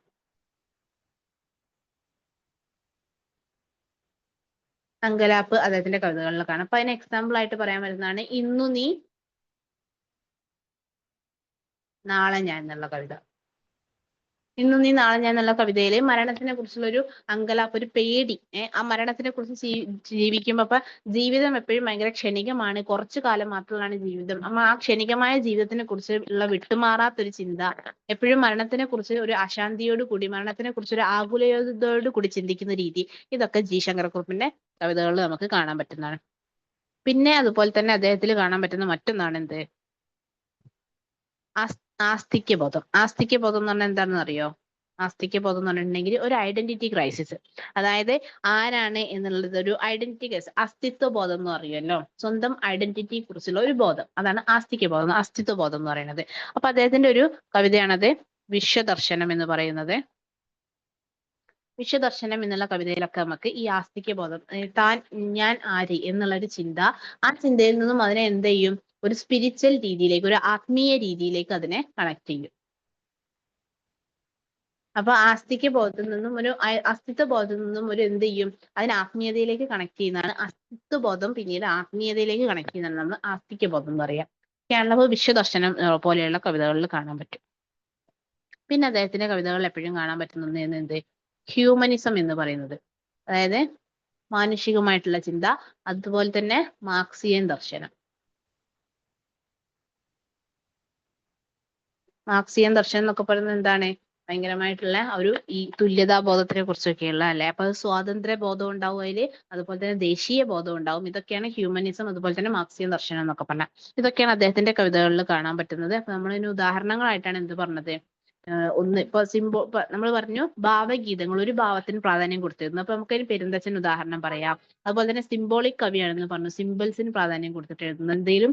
എന്തെങ്കിലും ഒരു വികാരത്തിനെ ഒരു പെർട്ടിക്കുലർ ഒബ്ജക്റ്റുമായിട്ട് കണക്ട് ചെയ്തിരുന്നു അല്ലെ. അപ്പൊ മരണത്തിനെ എന്ത് ചെയ്യുന്നു, കല്യാണം കഴിക്കാൻ വരുന്ന വരനായിട്ട് സങ്കല്പിച്ച് എഴുതുന്നു. അതാണ് എന്റെ വേലി. പിന്നെ മരണത്തിനെ കുറിച്ചുള്ള അങ്കലാപ്പ്, മൃത്യുബോധം കാണാം, അത് ഇന്ന് നീ നാളെ ഞാൻ എന്നുള്ള കവിതയിൽ കാണാം. പിന്നെ അതുപോലെ തന്നെ അസ്തിത്വ ബോധവും ആത്മീയതയും ചേർന്നിട്ട് ആസ്തിക്യ ബോധം കാണാം വിശ്വദർശനം എന്നുള്ള കവിതയില്. ഹ്യൂമനിസം അതുപോലെ തന്നെ മാർക്സിയൻ ദർശനങ്ങൾ കാണാൻ പറ്റും.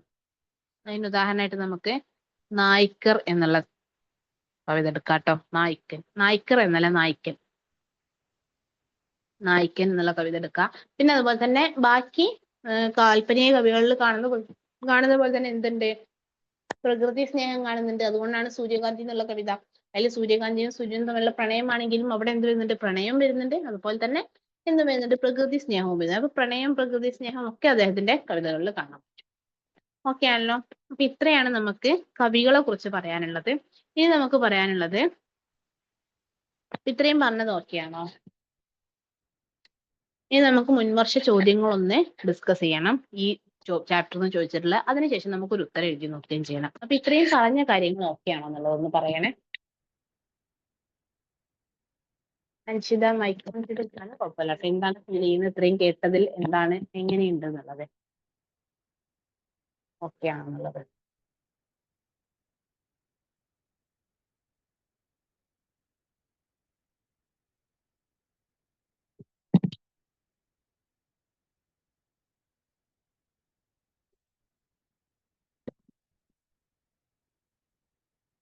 അത് നമുക്ക് മുൻവർഷ ചോദ്യങ്ങൾ ജസ്റ്റ് ഒന്ന് പറയാം. അപ്പൊ നമ്മൾ ഇന്നിപ്പോ പറഞ്ഞത് എന്താണ് കാൽപ്പനികതാ പ്രസ്ഥാനം, കാൽപ്പനികതാ പ്രസ്ഥാനം എങ്ങനെയാണ് മലയാളത്തിൽ ഉണ്ടായത്, അതിന്റെ സോഷ്യോ ചുറ്റുപാടല്ലേ, അതായത് സാമൂഹിക പശ്ചാത്തലം എന്തായിരുന്നു, യൂറോപ്പിൽ എങ്ങനെയാണ് ഉണ്ടായത്, മലയാളത്തിലേക്ക് എങ്ങനെയാണ് വന്നത്.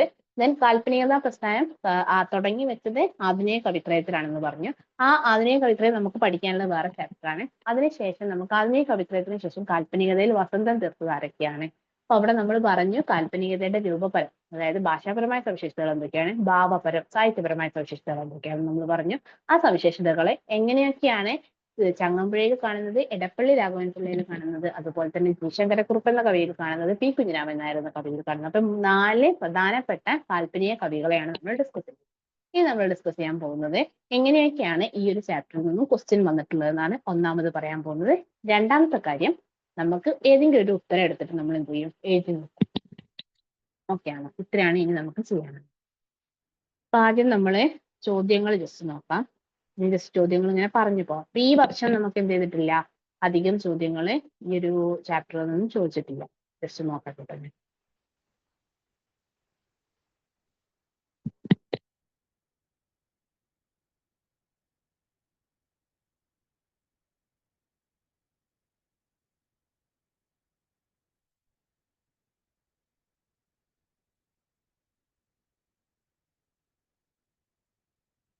ഓക്കെ, നമ്മൾ ക്വസ്റ്റ്യൻസ് നോക്കുകയാണ്.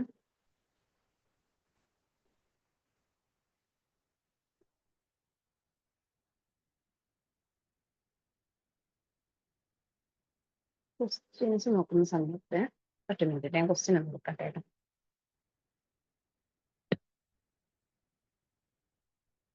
2024 അതായത് 2025 നമുക്ക് അധികം ക്വസ്റ്റ്യൻസ് എന്ത് വന്നിട്ടില്ല, ഈ ഒരു പോർഷനിൽ വന്നിട്ടില്ല. നമ്മളോട് ചോദിച്ചിട്ടുള്ളത് കാൽപ്പനികത പ്രസ്ഥാനത്തിന് ശേഷം, അതായത് കാൽപ്പനികതയിൽ നിന്നുമുള്ള ആ ഒരു വിട്ടു വാങ്ങാനുള്ള ടെൻഡൻസി എങ്ങനെയാണ് ഇടശ്ശേരിയിൽ കാണുന്നതാണ്. ഇടശ്ശേരി നമുക്ക് പിന്നീട് വരുന്ന കവിതകളാണ്, അതായത് ഈ കാൽപ്പനിക പ്രസ്ഥാനത്തിനൊക്കെ ശേഷം വരുന്നതാണ്. അതുകൊണ്ട് തന്നെ നമുക്ക് കാൽപ്പനികത പ്രസ്ഥാനത്തിൽ നിന്ന് നമുക്ക് ഇറ്റ്സെൽഫ് ഈ വർഷം എന്ത് ചെയ്തിട്ടില്ല, ചോദ്യങ്ങളെ ചോദിച്ചിട്ടില്ല. പക്ഷെ നമുക്ക് 2020 മുതൽ 2024 വരെ നോക്കുന്ന സമയത്ത് കുറെ ക്വസ്റ്റ്യൻസ് ചോദിച്ചിട്ടുള്ള ഒരു ഏരിയ തന്നെയാണ് എന്ത്, കാൽപ്പനികത പ്രസ്ഥാനം എന്ന് പറയുന്നത്. ചോദ്യങ്ങൾ ഇപ്പോൾ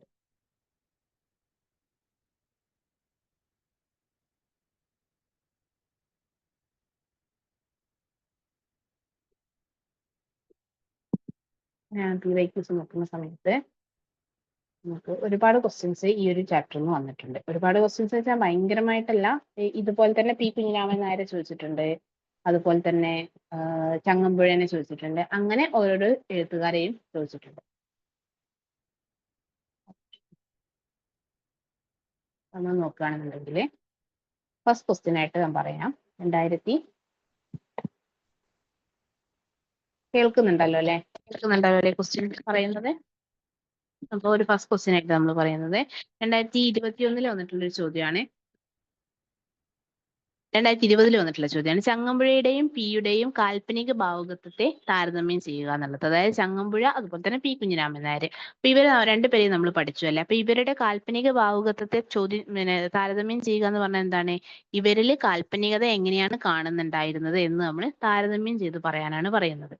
അപ്പൊ ഇവരിൽ കാൽപ്പനികത എങ്ങനെയാണ് വരുന്നത്, ഇവരിൽ എന്തെങ്കിലും മാറ്റങ്ങൾ, ഇവരുടെ കാൽപ്പനികതയിൽ എന്തെങ്കിലും മാറ്റങ്ങൾ ഉണ്ടോ, അങ്ങനെയുള്ള കാര്യങ്ങളൊക്കെ പറയണം. ഇപ്പൊ നമ്മൾ പിന്നെ ചങ്ങമ്പുഴേനെ പറയുന്ന സമയത്ത് എന്താണ്, ചങ്ങമ്പുഴയിൽ എല്ലാ കാൽപ്പനിക സ്വഭാവങ്ങളും അത്രയധികം വലിയ രീതിയിൽ നിൽക്കുന്ന ഒരാളാണല്ലേ.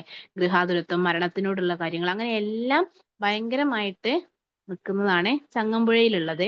പക്ഷെ എന്നാൽ അതിൽ നിന്നും വ്യത്യസ്തമായിട്ട് പി കുഞ്ഞിരാമൻ നായരിൽ വരുമ്പോൾ എന്താണ്, അദ്ദേഹത്തിൽ കുറേയും കൂടെ പ്രകൃതി കവി എന്നുള്ള രീതിയിലൊക്കെയാണ് വരുന്നത്. പിന്നെ ചങ്ങമ്പുഴയുടെ പ്രഭാവം കാരണം എന്ത് വരാതെ പോയതാണ്, പിന്നെ ജീവിച്ചിരിക്കുന്ന സമയത്ത് ആഘോഷിക്കപ്പെടാതെ പോയൊരു കവിയാണ് ആര്, പി കുഞ്ഞിരാമൻ നായർ എന്ന് പറയുന്നത്.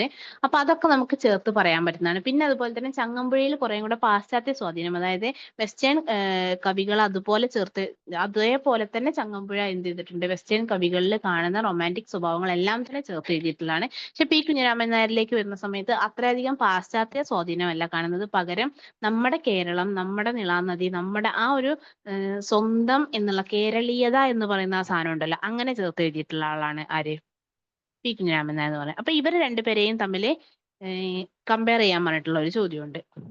പിന്നെ 2024 കഴിഞ്ഞ വർഷം ചോദിച്ച ചോദ്യമാണ്, സ്വന്തം വേദനകളെയും പാപങ്ങളെയും അന്തരാത്മാവിന്റെ മൂശയിൽ ഒരുക്കി സൃഷ്ടിച്ചവയാണ് ചങ്ങമ്പുഴ കവിത, വിശദീകരിക്കുക. അതായത് സ്വന്തം വേദനകളെയൊക്കെ അത്രയധികം മനസ്സിലിട്ട് വലുതാക്കി എഴുതിയിട്ടുള്ളതാണ് ചങ്ങമ്പുഴയുടെ കവിത എന്നുള്ളത്. അപ്പൊ നമ്മൾ നേരത്തെ പറഞ്ഞു, അദ്ദേഹത്തിന്റെ കവിതയിൽ പ്രണയം കാണാം, പ്രണയ നഷ്ടം കാണാം, വിരഹം കാണാം, അദ്ദേഹത്തിന്റെ ആത്മസുഹൃത്ത് മരിച്ചതിന്റെ വിലാപമായിട്ടാണ് രമണൻ എഴുതിയിട്ടുള്ളത്. അദ്ദേഹത്തിന് സമൂഹത്തിനോട് ചില സമയത്ത് ദേഷ്യം തോന്നും, ചില സമയത്ത് ഇഷ്ടം തോന്നും, അതൊക്കെ കവിതയിൽ കാണാം. അപ്പൊ സ്വന്തം വേദനകളെയും എല്ലാ കാര്യങ്ങളെയും അദ്ദേഹം എന്ത് ചെയ്തിട്ടുണ്ട്, അന്തരാത്മാവിന്റെ മൂശയിൽ ഒരുക്കി സൃഷ്ടിച്ചത് പറഞ്ഞാൽ മനസ്സിലിട്ടത്രയും അതിൽ നിന്നും സൃഷ്ടിച്ചതാണ് അദ്ദേഹത്തിന്റെ കവിത, ചങ്ങമ്പുഴ കവിത എന്നുള്ളത് വിശദീകരിക്കാൻ വേണ്ടിയിട്ടാണ് കഴിഞ്ഞ വർഷം ചോദിച്ചിട്ടുള്ള ഒരു ചോദ്യമാണ്. അതുപോലെ തന്നെ അടുത്തൊരു ചോദ്യമാണ്, ജി ശങ്കരക്കുറുപ്പിന്റെ കവിതയുടെ ചാരുത എന്തെല്ലാം ഘടകങ്ങളെ ആശ്രയിച്ചിരിക്കുന്നു വിവരിക്കുക. 2019 ചോദിച്ചിട്ടുള്ള ഒരു 10 മാർക്കിന്റെ ചോദ്യമാണ്.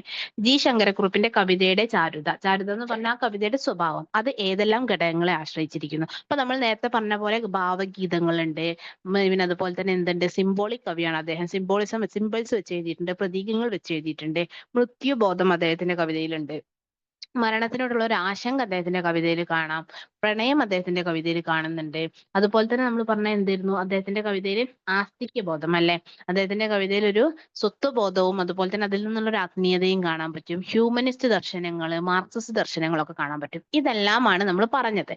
ഇതിനെ തന്നെ നമ്മൾ എന്ത് ചെയ്യുക, ജി ശങ്കരക്കുറുപ്പിന്റെ കവിതയിൽ ഈ ഘടകങ്ങളെല്ലാം ഉള്ളത് കൊണ്ട് തന്നെ അദ്ദേഹത്തിന്റെ കവിത വളരെ എന്താണ്, ഭംഗിയുള്ളതാണെന്നുള്ള രീതിയിൽ നമ്മൾ എഴുതുക. അതാണ് ഉത്തരമായിട്ട് വരേണ്ടത്. അടുത്തത് ചങ്ങമ്പുഴയുടെ വാഴക്കുല എന്ന കവിതയെ അടിസ്ഥാനമാക്കി അദ്ദേഹത്തിന്റെ കവിതകളുടെ സ്വഭാവ സവിശേഷതകൾ എഴുതുക. അപ്പൊ ഞാൻ പറഞ്ഞു വാഴക്കുല എന്ന കവിത എന്തുമായി ബേസ് ചെയ്തിട്ടാണ്? അദ്ദേഹത്തിന്റെ വിപ്ലവ സ്വഭാവത്തിനെ ബേസ് ചെയ്തിട്ടുള്ള കവിതയാണ്. അപ്പൊ നമ്മൾ അവിടെ ആ കവിതയുടെ ഞാൻ പറഞ്ഞു തന്ന കണ്ടന്റ് എഴുതണം, വരികൾ ഓൾറെഡി നിങ്ങൾക്ക് കാണിച്ചു തന്നു, ആ വരികൾ എഴുതണം, അദ്ദേഹത്തിന്റെ ആ കവിതയിൽ കാണുന്ന വിപ്ലവ സ്വഭാവം എങ്ങനെയാണെന്ന് എഴുതണം, ആ വിപ്ലവ സ്വഭാവം എങ്ങനെയാണ് കാൽപ്പനിക സ്വഭാവമായിട്ട് അദ്ദേഹത്തിന്റെ കവിതയിൽ കാണുന്നത്, ഇത്രയും കാര്യങ്ങൾ നമ്മൾ അപ്പൊ ആ കവിതയുമായി ബന്ധപ്പെടുത്തി എഴുതണം. അങ്ങനെയാണ് നമ്മൾ ഉത്തരം എഴുതേണ്ടത്. അതുപോലെ തന്നെ പിന്നെ ഒന്ന് കാൽപ്പനികതയുടെ എന്തെല്ലാം ഘടകങ്ങളാണ് പി കുഞ്ഞിരാമൻ നായരുടെ കവിതയിൽ കാണുന്നത്. അപ്പൊ നേരത്തെ നമ്മളോട് ചോദിച്ച കാൽപ്പനികതയുടെ എന്തെല്ലാം ഘടകങ്ങളാണ് ജി ശങ്കരക്കുറുപ്പിൽ കാണുന്നത്. ഇപ്പൊ ചോദിച്ച പി കുഞ്ഞിരാമൻ നായരിൽ എന്തെല്ലാം ഘടകങ്ങളാണ് കാൽപ്പനികതയുടെ കാണുന്നത് 2015 ചോദിച്ച ചോദ്യമാണ്. അപ്പൊ അവിടെ നമ്മൾ എന്താണ് പറയേണ്ടത്? നേരത്തെ പറഞ്ഞ അദ്ദേഹം അത്രയധികം പ്രകൃതിക്ക് പ്രാധാന്യം നൽകിയിട്ടുള്ള കവിയാണ്, നിത്യസഞ്ചാരിയായിരുന്നു, കവിതയെ അന്വേഷിച്ച് നടക്കുകയായിരുന്നു അദ്ദേഹം എപ്പോഴും നിളാനദിയെ ഒക്കെ ചേർത്തിട്ടാണ്, അത്രയധികം പ്രകൃതി സൗന്ദര്യത്തിനെ ചേർത്തിട്ടാണ് എഴുതിയിട്ടുള്ളത് എന്നൊക്കെ പറഞ്ഞ് എഴുതുന്നതിന്റെ കൂടെ അദ്ദേഹത്തിന്റെ കളിയച്ഛൻ പോലെയുള്ള ഏതെങ്കിലും കവിതയെ 2 വരിയും നമ്മൾ വെക്കാൻ ശ്രമിക്കണം. അപ്പൊ ഇതാണ് നമ്മൾ പി കുഞ്ഞിരാമൻ നായരുടെ കവിതയിൽ കാണുന്ന കാൽപ്പനികതയുടെ ഘടകങ്ങൾ എന്തൊക്കെയാണെന്ന് ചോദിച്ചാൽ എഴുതേണ്ടത്. അടുത്തൊരു ചോദ്യം, കാൽപ്പനിക കവിതയിൽ വസന്തകാലം സൃഷ്ടിച്ചത് ചങ്ങമ്പുഴയോ എന്നുള്ളത്. അത് നമ്മൾ ഉത്തരമായിട്ട് എഴുതാം. കാരണം ചങ്ങമ്പുഴയിൽ കാണുന്ന കാൽപ്പനികതയുടെ സവിശേഷതകൾ എന്തൊക്കെയാണ് എന്നുള്ളത് എഴുതിയിട്ടാണ് നമ്മൾ പറയേണ്ടത്. എന്ത്? കാൽപ്പനിക കവിതയിൽ വസന്തകാലം സൃഷ്ടിച്ച് ചങ്ങമ്പുഴയാണെന്നുള്ളത്. അപ്പൊ അതിന്റെ ഒരു ഉത്തരം എന്ത്? അത് നമ്മളോട് ചോദിച്ചിട്ടുള്ളത് 2015 2014 ചോദിച്ചിട്ടുള്ള ചോദ്യമാണ്. 10 മാർക്കിന്റെ കമ്പൽസറി ക്വസ്റ്റ്യൻ ആയിരുന്നു, 10 മാർക്കിന്റെ ക്വസ്റ്റ്യൻ ആയിരുന്നു. അപ്പൊ അതിന്റെ ഉത്തരം ഞാൻ ഇപ്പൊ ലൈവ് ആയിട്ട് എഴുതി കാണിക്കാം. അങ്ങനെ വരുന്ന സമയത്ത് നിങ്ങൾക്ക് മനസ്സിലാവും എങ്ങനെയാണ് ഒരു ഉത്തരം എഴുതേണ്ടത് എന്നുള്ളത്. അപ്പൊ നമുക്കിപ്പോ 40 ആണ് ആയത്, 8:40, 20 മിനിറ്റ് അല്ലേ? 20 മിനിറ്റ് 10 മാർക്കിന്റെ ക്വസ്റ്റ്യൻ എന്ന് വെച്ചിട്ടുണ്ടെങ്കിൽ നമ്മൾ 10 മിനിറ്റിന് താഴെ 7 മിനിറ്റ് കൊണ്ടൊക്കെ എഴുതി തീർക്കേണ്ടതാണ്. അപ്പൊ നമ്മളിപ്പോ ഡിസ്കസ് ചെയ്തിട്ടും കൂടിയാണല്ലോ എഴുതുന്നത്. ഞാൻ നിങ്ങളോട് എഴുതുന്ന സമയത്ത് നിങ്ങൾക്ക് എന്തെങ്കിലും പോയിന്റ്സ് ആഡ് ചെയ്യണമെങ്കിൽ പറയാവുന്നതുമാണ്. അപ്പൊ അങ്ങനെ എഴുതുന്ന സമയത്ത് കുറച്ചും കൂടെ സമയം എടുത്തിട്ടാവും എഴുതുന്നുണ്ടാവുക. എന്തായാലും ഒരു ഉത്തരം എങ്ങനെയാണ് എഴുതേണ്ടതെന്ന് ഞാൻ ലൈവ് ആയിട്ട് കാണിച്ചു തരാം. അപ്പൊ ഇങ്ങനെയാണ് ചോദ്യങ്ങൾ വന്നിട്ടുള്ളത്. അപ്പൊ ചോദ്യങ്ങളിൽ എന്തൊക്കെയായിരുന്നു? ചങ്ങമ്പുഴ കവിതയില് സൃഷ്ടിച്ച പിന്നെ എന്താണ് മാറ്റങ്ങൾ എന്തൊക്കെയാണ്? കാൽപ്പനിക കവിതയിൽ വസന്തകാലം സൃഷ്ടിച്ച ചങ്ങമ്പുഴയാണോ? കാൽപ്പനികതയുടെ എന്തെല്ലാം ഘടകങ്ങൾ പി കുഞ്ഞിരാമൻ നായരുടെ കവിതയിൽ കാണുന്നുണ്ടെന്നാണ് 2015 ചോദിച്ചത്. അതുപോലെ തന്നെ മലയാള കവിതയുടെ മാധുര്യവും പദസൗന്ദര്യവും നിറഞ്ഞൊഴുകുന്നതാണ് ചങ്ങമ്പുഴയുടെ കവിതകൾ എന്നുള്ളത് 2015 ചോദിച്ചിട്ടുള്ളത്, 10 മാർക്കിൻ്റെത്. അവിടെയൊക്കെ നമുക്ക് എന്ത് ചെയ്താൽ മലരണിക്കാടുകൾ തിങ്ങി മിങ്ങി, മലരളി കാന്തിയിൽ മുങ്ങി മുങ്ങി അതൊക്കെ എഴുതാം. കാരണം പദസൗന്ദര്യവും മാധുര്യവുമാണ് ചോദിച്ചിട്ടുള്ളത് അല്ലേ? എവിടെ തിരഞ്ഞു നോക്കിയാലും അവിടെ എല്ലാം പൂത്ത മരങ്ങൾ മാത്രം, അതൊക്കെ എഴുതാൻ പറ്റും. അപ്പൊ നമുക്ക് അതൊക്കെ ചേർത്ത് എഴുതാൻ പറ്റുന്നതാണ്. അപ്പൊ ആ ഒരു ചോദ്യം എന്ന് പറഞ്ഞാൽ 2015 ചോദിച്ചാണ്. 2016 ചോദിച്ചാണ് ചങ്ങമ്പുഴയുടെ വാഴക്കുല എന്ന കവിതയെ അടിസ്ഥാനമാക്കി അദ്ദേഹത്തിന്റെ കവിതകളുടെ സ്വഭാവ സവിശേഷതകൾ. നമ്മൾ അതാണ് നേരത്തെ ഡിസ്കസ് ചെയ്തത്. ആ സ്വഭാവ സവിശേഷതകൾ തന്നെയാണ് നമ്മളോട് ചോദിക്കുന്നത്. 2016 ആ ഒരു ചോദ്യമാണ് ചോദിച്ചത്. അതുപോലെ തന്നെ 2019 ചോദിച്ചാണ് ജി ശങ്കരക്കുറുപ്പിന്റെ കവിതയുടെ ചാരുത എന്തെല്ലാം ഘടകങ്ങളെ ആശ്രയിച്ചിരിക്കുന്നു. അപ്പൊ ജി ശങ്കരക്കുറുപ്പിന്റെ കാൽപ്പനിക കവിതയുടെ സ്വഭാവ സവിശേഷതകളാണ് അവിടെ നമ്മൾ എഴുതേണ്ടത്. 2019 ചോദിച്ചാണ്. അതുപോലെ തന്നെ 2020 ചോദിച്ചാണ് ചങ്ങമ്പുഴയുടെയും പി കുഞ്ഞിരാമൻ നായരുടെയും കാൽപ്പനിക ഭാവുകത്വത്തെ താരതമ്യം ചെയ്യുക. ചങ്ങമ്പുഴയുടെയും പി കുഞ്ഞിരാമൻ നായരുടെയും കാൽപ്പനിക സ്വഭാവങ്ങൾ എന്തൊക്കെയാണെന്നുള്ളത് പരസ്പരം കോമൺ ആയിട്ടുള്ളതും പറയണം, ഡിഫറെന്റ് ആയിട്ടുള്ളതും പറയണം, താരതമ്യം ചെയ്യുക എന്നുള്ളത്. പിന്നീട് ചോദിച്ചിട്ടുള്ളത് എന്തായിരുന്നു? 2024 സ്വന്തം വേദനകളെയും പാപങ്ങളെയും അന്തരാത്മാവിന്റെ മൂശയിൽ ഒരുക്കി സൃഷ്ടിച്ചവയാണ് ചങ്ങമ്പുഴ കവിത. അത്രയേ ഉള്ളൂ. ചങ്ങമ്പുഴയുടെ കവിതയിൽ കാണുന്ന ആ ഒരു അദ്ദേഹത്തിന്റെ സ്വഭാവങ്ങൾ, വേദനകളൊക്കെ എങ്ങനെ കാണുന്നു, അദ്ദേഹത്തിന് എന്തെല്ലാം സ്വഭാവങ്ങൾ കാണുന്നു, ഇപ്പൊ വിഷാദാത്മകത, അതുപോലെ തന്നെ മസോക്കിസം, സാഡിസം, അദ്ദേഹത്തിന്റെ പ്രണയം, പ്രണയവിരഹം, ചാപല്യം, അങ്ങനെയുള്ള എല്ലാ കാര്യം, മൃത്യുബോധം, അതെല്ലാം നമുക്ക് എഴുതാൻ പറ്റുന്നതാണ്. അപ്പൊ ഇത്രയാണ് നമുക്ക് ഈ ഒരു ചാപ്റ്ററിൽ നിന്നും 2015 ശേഷം വന്നിട്ടുള്ള ക്വസ്റ്റ്യൻസ് എന്ന് പറയുന്നത്. ഓക്കെ ആണോ? ഇത്രയും ചോദ്യങ്ങൾ 2015 ശേഷം തന്നെ വന്നിട്ടുണ്ട് കേട്ടോ. 2015 മുമ്പ് അത്രയധികം ചോദ്യങ്ങൾ ചോദിച്ചിട്ടുള്ളതല്ല. 2015 മുമ്പ് 2005 മുതൽ 2015 വരെ ആകെ ഒരു 5-6 ക്വസ്റ്റ്യൻ ചോദിച്ചിട്ടുള്ളൂ. പക്ഷേ 2015 മുതൽ 2025 വരെ ഉള്ള ചോദ്യത്തിൽ ഒരു 10-12 ക്വസ്റ്റ്യൻസ് ചോദിച്ചിട്ടുണ്ട്. അപ്പൊ നമുക്ക് ഇമ്പോർട്ടന്റ് ആയിട്ടുള്ള ഒരു ചാപ്റ്റർ ആണ്. എല്ലാ വർഷങ്ങളിലും ഒരു ചോദ്യമോ അല്ലെങ്കിൽ 2 വർഷം കൂടുമ്പോൾ ഒരു ചോദ്യമോ ചോദിക്കാൻ സാധ്യതയുള്ള ഒരു ചാപ്റ്റർ ആണ്. നന്നായിട്ട് പഠിച്ചിട്ടുണ്ടെങ്കിൽ നല്ലതാണ്. പിന്നെ ചങ്ങമ്പുഴനെ നമ്മൾ പേപ്പർ 2 കുറച്ചും കൂടെ നന്നായിട്ട് പഠിക്കും. ചങ്ങമ്പുഴ നക്ഷത്രങ്ങളുടെ സ്നേഹപാചനം എന്ന് പറഞ്ഞിട്ടുള്ള ഒരു ബുക്ക് തന്നെയുണ്ട് നമുക്ക്, MK സാനു എഴുതിയിട്ടുള്ള ജീവചരിത്രം. അപ്പൊ അവിടെ നമ്മൾ ചങ്ങമ്പുഴന്റെ മനസ്സിനി, അതുപോലെ തന്നെ കാവ്യനർത്തകി പോലെയുള്ള ഒരുപാട് കവിതകളും അതിലെ വരികളും ഒക്കെ നമ്മൾ ജസ്റ്റ് ഇങ്ങനെ ആ ബുക്കിൽ അദ്ദേഹത്തിന്റെ സ്വഭാവവും നമ്മൾ പറയും. അദ്ദേഹത്തിന്റെ സ്വഭാവത്തിൽ ഉണ്ടായിരുന്ന ലഹരിയോടുള്ള താല്പര്യം, അദ്ദേഹത്തിന്റെ വ്യക്തി ജീവിതം എങ്ങനെയായിരുന്നു, അദ്ദേഹത്തിന്റെ ആസ് എ പോയിറ്റ് എങ്ങനെയായിരുന്നു, അദ്ദേഹത്തിന്റെ കാവ്യ ജീവിതം, ഇതൊക്കെ നമ്മൾ ഡീറ്റെയിൽ ആയിട്ട് ഡിസ്കസ് ചെയ്യുന്ന ഒരു ബുക്കാണത്. ഏത് ചങ്ങമ്പുഴ നക്ഷത്രങ്ങളുടെ സ്നേഹഭാചനം. ഇത് അദ്ദേഹത്തിന്റെ ജീവചരിത്രമാണ്. അപ്പൊ അവിടെ നമ്മൾ കുറച്ചും കൂടെ ഡീറ്റെയിൽ ആയിട്ട് ചങ്ങമ്പുഴനെ പഠിക്കും. അപ്പൊ അതിൽ എഴുതാനും നമുക്ക് ഇപ്പൊ പഠിച്ചത് യൂസ്ഫുൾ ആണ്. ഓക്കെ ആണല്ലോ. അപ്പൊ നമുക്ക് ഉത്തരം എഴുതാൻ ശ്രമിക്കാം. അപ്പൊ ഇപ്പൊ ചോദ്യം എന്തായിരുന്നു? ചോദ്യം എടുക്കട്ടെ കേട്ടോ. സ്ക്രീൻ ഷെയർ ആവുന്നുണ്ടോ? നമ്മൾ ഉത്തരം എഴുതാനും വേണ്ടി ശ്രമിക്കുകയാണ്. ജസ്റ്റ് ഒന്ന് കണ്ട് മനസ്സിലാക്കട്ടെ, എങ്ങനെയാണ് ഒരു ഉത്തരം എഴുതേണ്ടത്, അതിൽ എന്തൊക്കെയാണ് ഉൾപ്പെടേണ്ടത് എന്നുള്ള കാര്യങ്ങളൊക്കെ കണ്ട് മനസ്സിലാക്കുക. ലൈവായിട്ട് നമ്മളൊരു ഉത്തരം എഴുതണം. അപ്പൊ നിങ്ങൾക്ക് മനസ്സിലാവും ഒരു ചോദ്യം ഇന്ന് പഠിപ്പിച്ചതിൽ നിന്നും ഒരു ചോദ്യം, ഇത് ഈ മുൻവർഷം വന്നിട്ടുള്ള ഒരു ക്വസ്റ്റ്യൻ ആണ് നമ്മൾ എഴുതുന്നത്, അത് എങ്ങനെ നിങ്ങൾക്ക് എഴുതാൻ പറ്റും.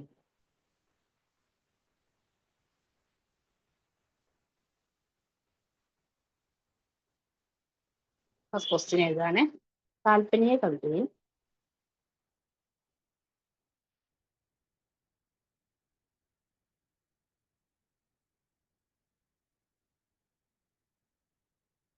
വസന്തകാലം സൃഷ്ടിച്ചത്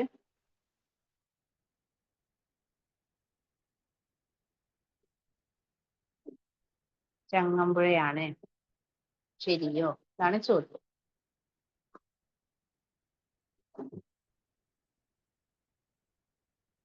ഇതാണ് ചോദ്യം. 10 മാർക്കിന്റെ ക്വസ്റ്റ്യൻ ആയിരുന്നു കേട്ടോ. സ്ക്രീൻ പോയിട്ടുണ്ടല്ലേ? എന്റെ കൈ തട്ടിപ്പോയതാണ്. ഇത് ക്വസ്റ്റ്യൻ വരുന്നത് 2014 ചോദ്യമാണ്. 2014 ക്വസ്റ്റ്യൻ ആണ് കേട്ടോ. കമ്പൽസറി ക്വസ്റ്റ്യൻ ആണ്. അതായത് 10 മാർക്കിന്റെ ക്വസ്റ്റ്യൻ എന്ന് പറഞ്ഞാൽ കമ്പൽസറി നിർബന്ധമായിട്ട് എഴുതേണ്ട ക്വസ്റ്റ്യൻ ആണ് 10 മാർക്കിന്റെ ക്വസ്റ്റ്യൻ എന്ന് പറയാം. 15 മാർക്കിനും 20 മാർക്കിനും ക്വസ്റ്റ്യൻസ് ഉണ്ടാവും. അതെന്താണ്, നമുക്ക് അതിൽ ഓപ്ഷൻസ് ഉണ്ടാവും. അതായത് നമുക്ക് മൊത്തം 8 സെറ്റിൽ 5 സെറ്റ് എഴുതിയാൽ മതി. അപ്പൊ അത് നമുക്ക് വരുന്നത് 10 മാർക്കിന്റെ ക്വസ്റ്റ്യൻസ് അല്ല, 15ഉം 20 മാർക്കിന്റെ. നമുക്ക് ഒരു ദിവസം ഞാൻ നിങ്ങൾക്ക് ക്വസ്റ്റ്യൻ പേപ്പറും കാണിച്ചു തരാം, എങ്ങനെയാണ് ക്വസ്റ്റ്യൻ പേപ്പർ, എങ്ങനെയാണ് ഉത്തരം എഴുതേണ്ടതെന്നൊക്കെ. ഇപ്പം ഞാൻ ആൻസർ എഴുതി കാണിച്ചു തരാം. ഇനി ക്വസ്റ്റ്യൻ പേപ്പർ ഒക്കെ എങ്ങനെയാണെന്നുള്ളത് പിന്നീട് ഒരിക്കൽ കാണിച്ചു തരും കേട്ടോ. അപ്പൊ ഇപ്പൊ ഇതിന്റെ നമ്മൾ ഉത്തരമാണ് എഴുതാൻ പോകുന്നത്.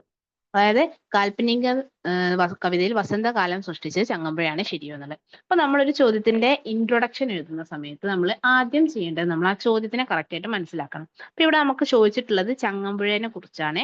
കാൽപ്പനിക കവിതയിൽ വസന്തകാലം സൃഷ്ടിച്ചത് ചങ്ങമ്പുഴയാണോ, അപ്പൊ ശരിയാണോ എന്നുള്ള ഇതിലാണ് ചോദിച്ചിട്ടുള്ളത്. അപ്പൊ നമ്മൾ ആദ്യം തന്നെ ശരിയാണ്, ചങ്ങമ്പുഴയാണ് കാൽപ്പനിക കവിതയിൽ വസന്തകാലം സൃഷ്ടിച്ചത് അങ്ങനെ എഴുതണം എന്നില്ല. പകരം നമ്മൾ ആ കവിയുടെ കാലഘട്ടത്തിനെ ചേർത്ത് എഴുതുക. അപ്പോ 20-ാം നൂറ്റാണ്ടിലാണ് ഞാൻ പറഞ്ഞു 20-ാം നൂറ്റാണ്ടിന്റെ ആരംഭത്തിലാണ് കാൽപ്പനിക കവിത അത്രയധികം എന്താവുന്നത്, കാൽപ്പനികത എന്നുള്ള രീതിയിൽ വരുന്നത്. സ്വാഭാവികമായിട്ടും ചങ്ങമ്പുഴയും ആ കാലഘട്ടമാണ് അല്ലെ. അപ്പൊ നമ്മൾക്ക് എന്ത് പറയാൻ പറ്റും, 20-ാം നൂറ്റാണ്ടിന്റെ ആരംഭത്തിലെ കാൽപ്പനികതയുടെ ഭാവപരവും രൂപപരവുമായിട്ടുള്ള എല്ലാ സങ്കല്പങ്ങളുമായി ബന്ധപ്പെട്ട് കാവ്യരചന നടത്തിയിരുന്ന ഒരു ഗാനഗന്ധർവനാണ് ചങ്ങമ്പുഴ എന്ന് നമുക്ക് പറയാൻ പറ്റും. അപ്പൊ നമുക്ക് ആ ഒരു സെന്റൻസ് തന്നെ ഇൻട്രൊഡക്ഷൻ ആയിട്ട് കൊടുക്കാൻ പറ്റും. അപ്പൊ അതിൽ കവിയുടെ കാലഘട്ടവും അദ്ദേഹം കാൽപ്പനിക കവിതയിൽ ഭാവപരവും രൂപപരവുമായിട്ടുള്ള സവിശേഷതകൾ ഉൾപ്പെടുത്തി കവിത എഴുതിയിട്ടുള്ളതെന്നൊക്കെ നമുക്ക് അതിൽ പറയാൻ പറ്റും. ഓക്കെ ആണല്ലോ. അപ്പൊ നമുക്ക് അത് തന്നെ ഇൻട്രൊഡക്ഷൻ ആയിട്ട് ജസ്റ്റ് പറയാം. അപ്പൊ നമ്മൾ എന്താണ് 20-ാം നൂറ്റാണ്ടിന്റെ ആരംഭം കേട്ടോ. ആരംഭത്തിൽ കാൽപ്പനികതയുടെ ഭാവ സങ്കല്പങ്ങളുമായി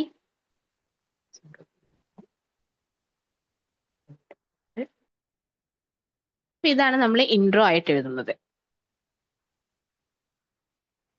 നമ്മൾ ഇൻട്രോ ആയിട്ട് ഇങ്ങനെ എഴുതുന്ന സമയത്ത് 10 മാർക്കിന്റെ ചോദ്യമാണ്. 10 മാർക്കിന്റെ ചോദ്യം നമുക്ക് ഒരു സെന്റൻസ് ഇൻട്രോ ആയിട്ട് കൊടുത്താലും മതി. അപ്പൊ ഇതിൽ നമ്മൾ എന്ത് കൊടുക്കുക എന്നുള്ളതാണ്, ഇൻട്രൊഡക്ഷനിൽ തന്നെ നമ്മൾ എന്ത് കൊടുക്കുക, കവിയുടെ കാലഘട്ടം പറയുന്നുണ്ട് അല്ലെ, കാലം പറയുന്നുണ്ട്, അദ്ദേഹം വരുന്ന പ്രസ്ഥാനം, ഏത് പ്രസ്ഥാനമാണെന്നുള്ളത് നമ്മൾ പറയുന്നുണ്ട്, ആ പ്രസ്ഥാനത്തിന്റെ രൂപഭാവ സങ്കല്പങ്ങളിൽ അദ്ദേഹം എഴുതിയിട്ടുണ്ടെന്ന് പറയുന്നുണ്ട്, അദ്ദേഹത്തിന് എന്തെങ്കിലും ഒരു വിശേഷണങ്ങൾ, ഗാനഗന്ധർവൻ എന്നൊക്കെ പറയുമ്പോൾ എന്തെങ്കിലും ഒരു വിശേഷണവും നമ്മൾ ചേർക്കുന്നുണ്ട്.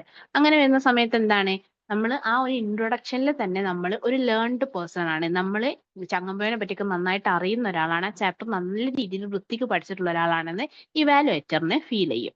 ഓക്കെ ആണല്ലോ. ഇതെങ്ങനെയാണ് ഇൻട്രോ എഴുതേണ്ടത്. ഇനി നമ്മൾ ഇൻട്രോ കഴിഞ്ഞിട്ടുണ്ടെങ്കിൽ നമ്മൾ 10 മാർക്കിന്റെ ചോദ്യമാണ്. 10 മാർക്കിന്റെ ചോദ്യം ആയതുകൊണ്ട് തന്നെ നമുക്ക് ഉണ്ടാവുക ആകെ രണ്ട് പുറമാണ് ഉണ്ടാവുക. ഈ രണ്ട് പുറത്തില് ഒന്നാമത്തെ പുറത്തിൽ എന്തുണ്ട്, ചോദ്യം പ്രിന്റ് ചെയ്തിട്ടും ഉണ്ടാവും അല്ലെ.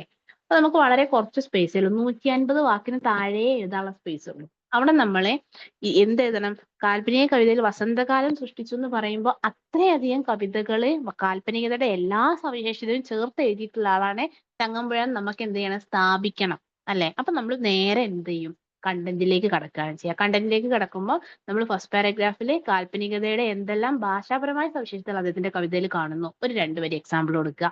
ദെൻ പിന്നെ ഭാവപരമായിട്ട്, അതായത് സാഹിത്യപരമായി എന്തെല്ലാം സവിശേഷതകൾ കാണുന്നു. കാരണം നമ്മളിവിടെ രൂപഭാവ സങ്കല്പങ്ങൾ എന്ന് പറഞ്ഞു. അപ്പൊ രൂപപരമായിട്ട് എന്തൊക്കെ കാണുന്നു, ഭാവപരമായിട്ട് എന്തൊക്കെ കാണുന്നു, അതിന് 2 എക്സാമ്പിളും കൊടുത്തിട്ട് നമ്മൾ എന്ത് ചെയ്യും, ലാസ്റ്റ് ഈ പറഞ്ഞൊരു പ്രസ്താവനയെ ശരിവെക്കും ഇത് അവസാനിപ്പിക്കുകയാണ് ചെയ്യേണ്ടത്. അപ്പൊ ഞാൻ ബാക്കി കണ്ടന്റ് എഴുതുകയാണ്. കണ്ടന്റ് എഴുതിയതിനു ശേഷം സംസാരിക്കുക. കാരണം ഞാൻ ഇങ്ങനെ പറഞ്ഞു എഴുതുന്ന സമയത്ത് എനിക്ക് ആ ഒരു ഫ്ലോ നഷ്ടപ്പെടുമല്ലോ. ഞാൻ കണ്ടന്റ് എഴുതിയിട്ട് ഓരോ പാരഗ്രാഫ് എഴുതുമ്പോൾ ഞാൻ സംസാരിക്കാം. അങ്ങനെയല്ലേ നല്ലത്. അപ്പൊ നമുക്ക് പറയാൻ പറ്റും എന്ത്, നമ്മൾ സെക്കൻഡ് പാരഗ്രാഫ് ആണ് ഈ എഴുതിയത് അൻഷിത.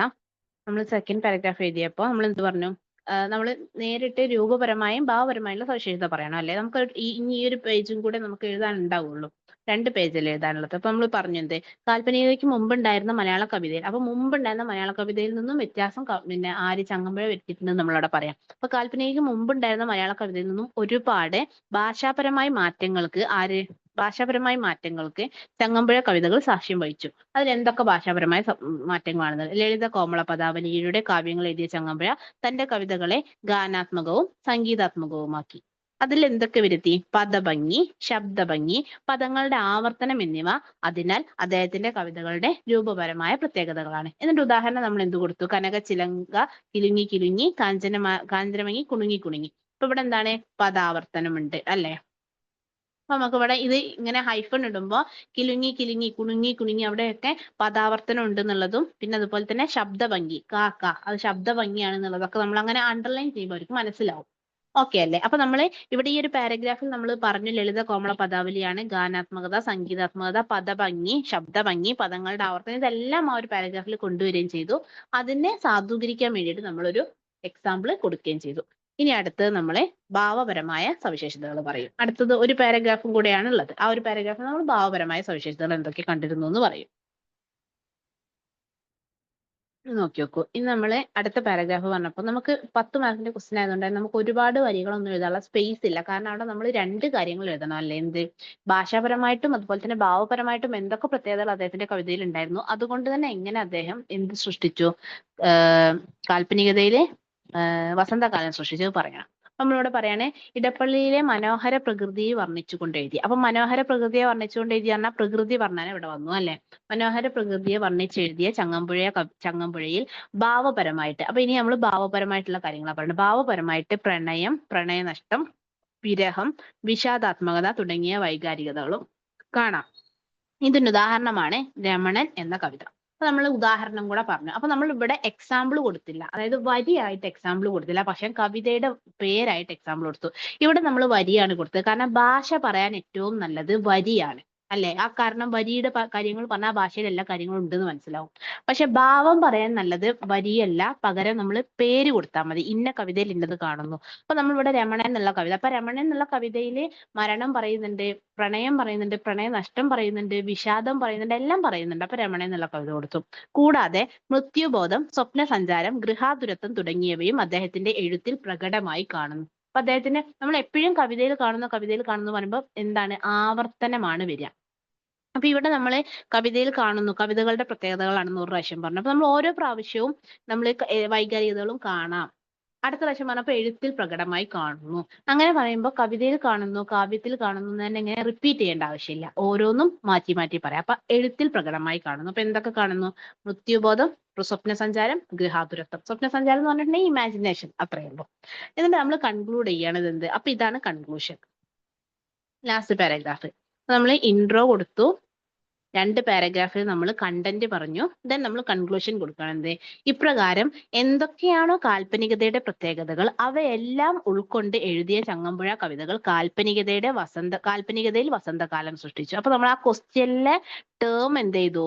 നമ്മൾ ലാസ്റ്റിലേക്ക് കൊണ്ടുവരികയും ചെയ്തു. മനസ്സിലായോ? ആ ഒരു ക്വസ്റ്റ്യനിലെ ടേം എന്താണോ അത് നമ്മൾ ലാസ്റ്റിലേക്ക് കൊണ്ടുവരികയും ചെയ്തിട്ടുണ്ട്. അപ്പൊ ഇങ്ങനെയാണ് നമുക്ക് എഴുതാൻ പറ്റുക. അപ്പൊ നമ്മള് കാൽപ്പനികതയിൽ വസന്തകാലം സൃഷ്ടിച്ചു. അപ്പൊ നമ്മൾ അത് പറയുകയും ചെയ്തു. അപ്പൊ എന്താണോ ആ ചോദ്യത്തിലുള്ള ടേം അത് നമ്മൾ എന്ത് ചെയ്തു, ലാസ്റ്റിലേക്ക് കൊണ്ടുവന്നു. അപ്പൊ ഇപ്രകാരം എന്തൊക്കെയാണോ കാൽപ്പനികതയിൽ പ്രത്യേകത അവയെല്ലാം ഉൾക്കൊണ്ട് എഴുതിയ ചങ്ങമ്പുഴ കവിതകൾ കാൽപ്പനികതയിൽ വസന്തകാലം സൃഷ്ടിച്ചു. അപ്പൊ ഞാൻ ഈ പറഞ്ഞ പോയിന്റുകൾ ഒന്നും തന്നെ ഞാൻ പുതുതായിട്ട് ഇന്നിപ്പോ എക്സാമിന്റെ അതായത് ഇപ്പൊ ഒരു ഉത്തരം എഴുതാൻ വേണ്ടി ഞാൻ പുതുതായിട്ട് കണ്ടെത്തിയതല്ല. ഈ പറഞ്ഞതെല്ലാം തന്നെ ഞാൻ ഈ ക്ലാസ്സിൽ പറഞ്ഞിട്ടുണ്ട്. എന്ത് 20-ാം നൂറ്റാണ്ടിലാണ് കാൽപ്പനികതയുടെ ആരംഭം എന്ന് പറഞ്ഞു. കാൽപ്പനികതയ്ക്ക് രൂപപരവും ഭാവപരവും എന്ന് പറഞ്ഞിട്ടുണ്ടെങ്കിൽ ഭാഷാപരവും സാഹിത്യപരവുമായിട്ടുള്ള പ്രത്യേകതകൾ ഉണ്ട് പറഞ്ഞു. അതിലാകെ ഗാനഗന്ധർവൻ എന്നുള്ളത് മാത്രമാണ് ഞാൻ ചങ്ങമ്പുഴയിൽ ആഡ് ചെയ്തത് അല്ലേ. അതിനുശേഷം ഭാഷാപരമായിട്ടുള്ള പ്രത്യേകതകൾ ഞാൻ പറഞ്ഞു.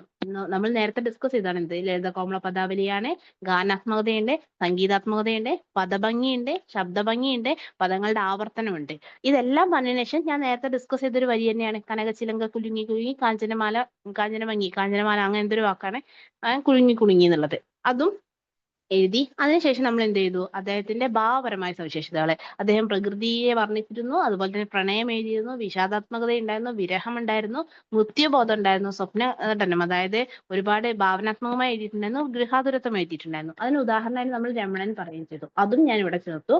ലാസ്റ്റ് ആ ചോദ്യത്തിൽ എന്താണോ ചോദിച്ചിട്ടുള്ളത്, ശരിയോ എന്നാണ് ചോദിച്ചിട്ടുള്ളത്.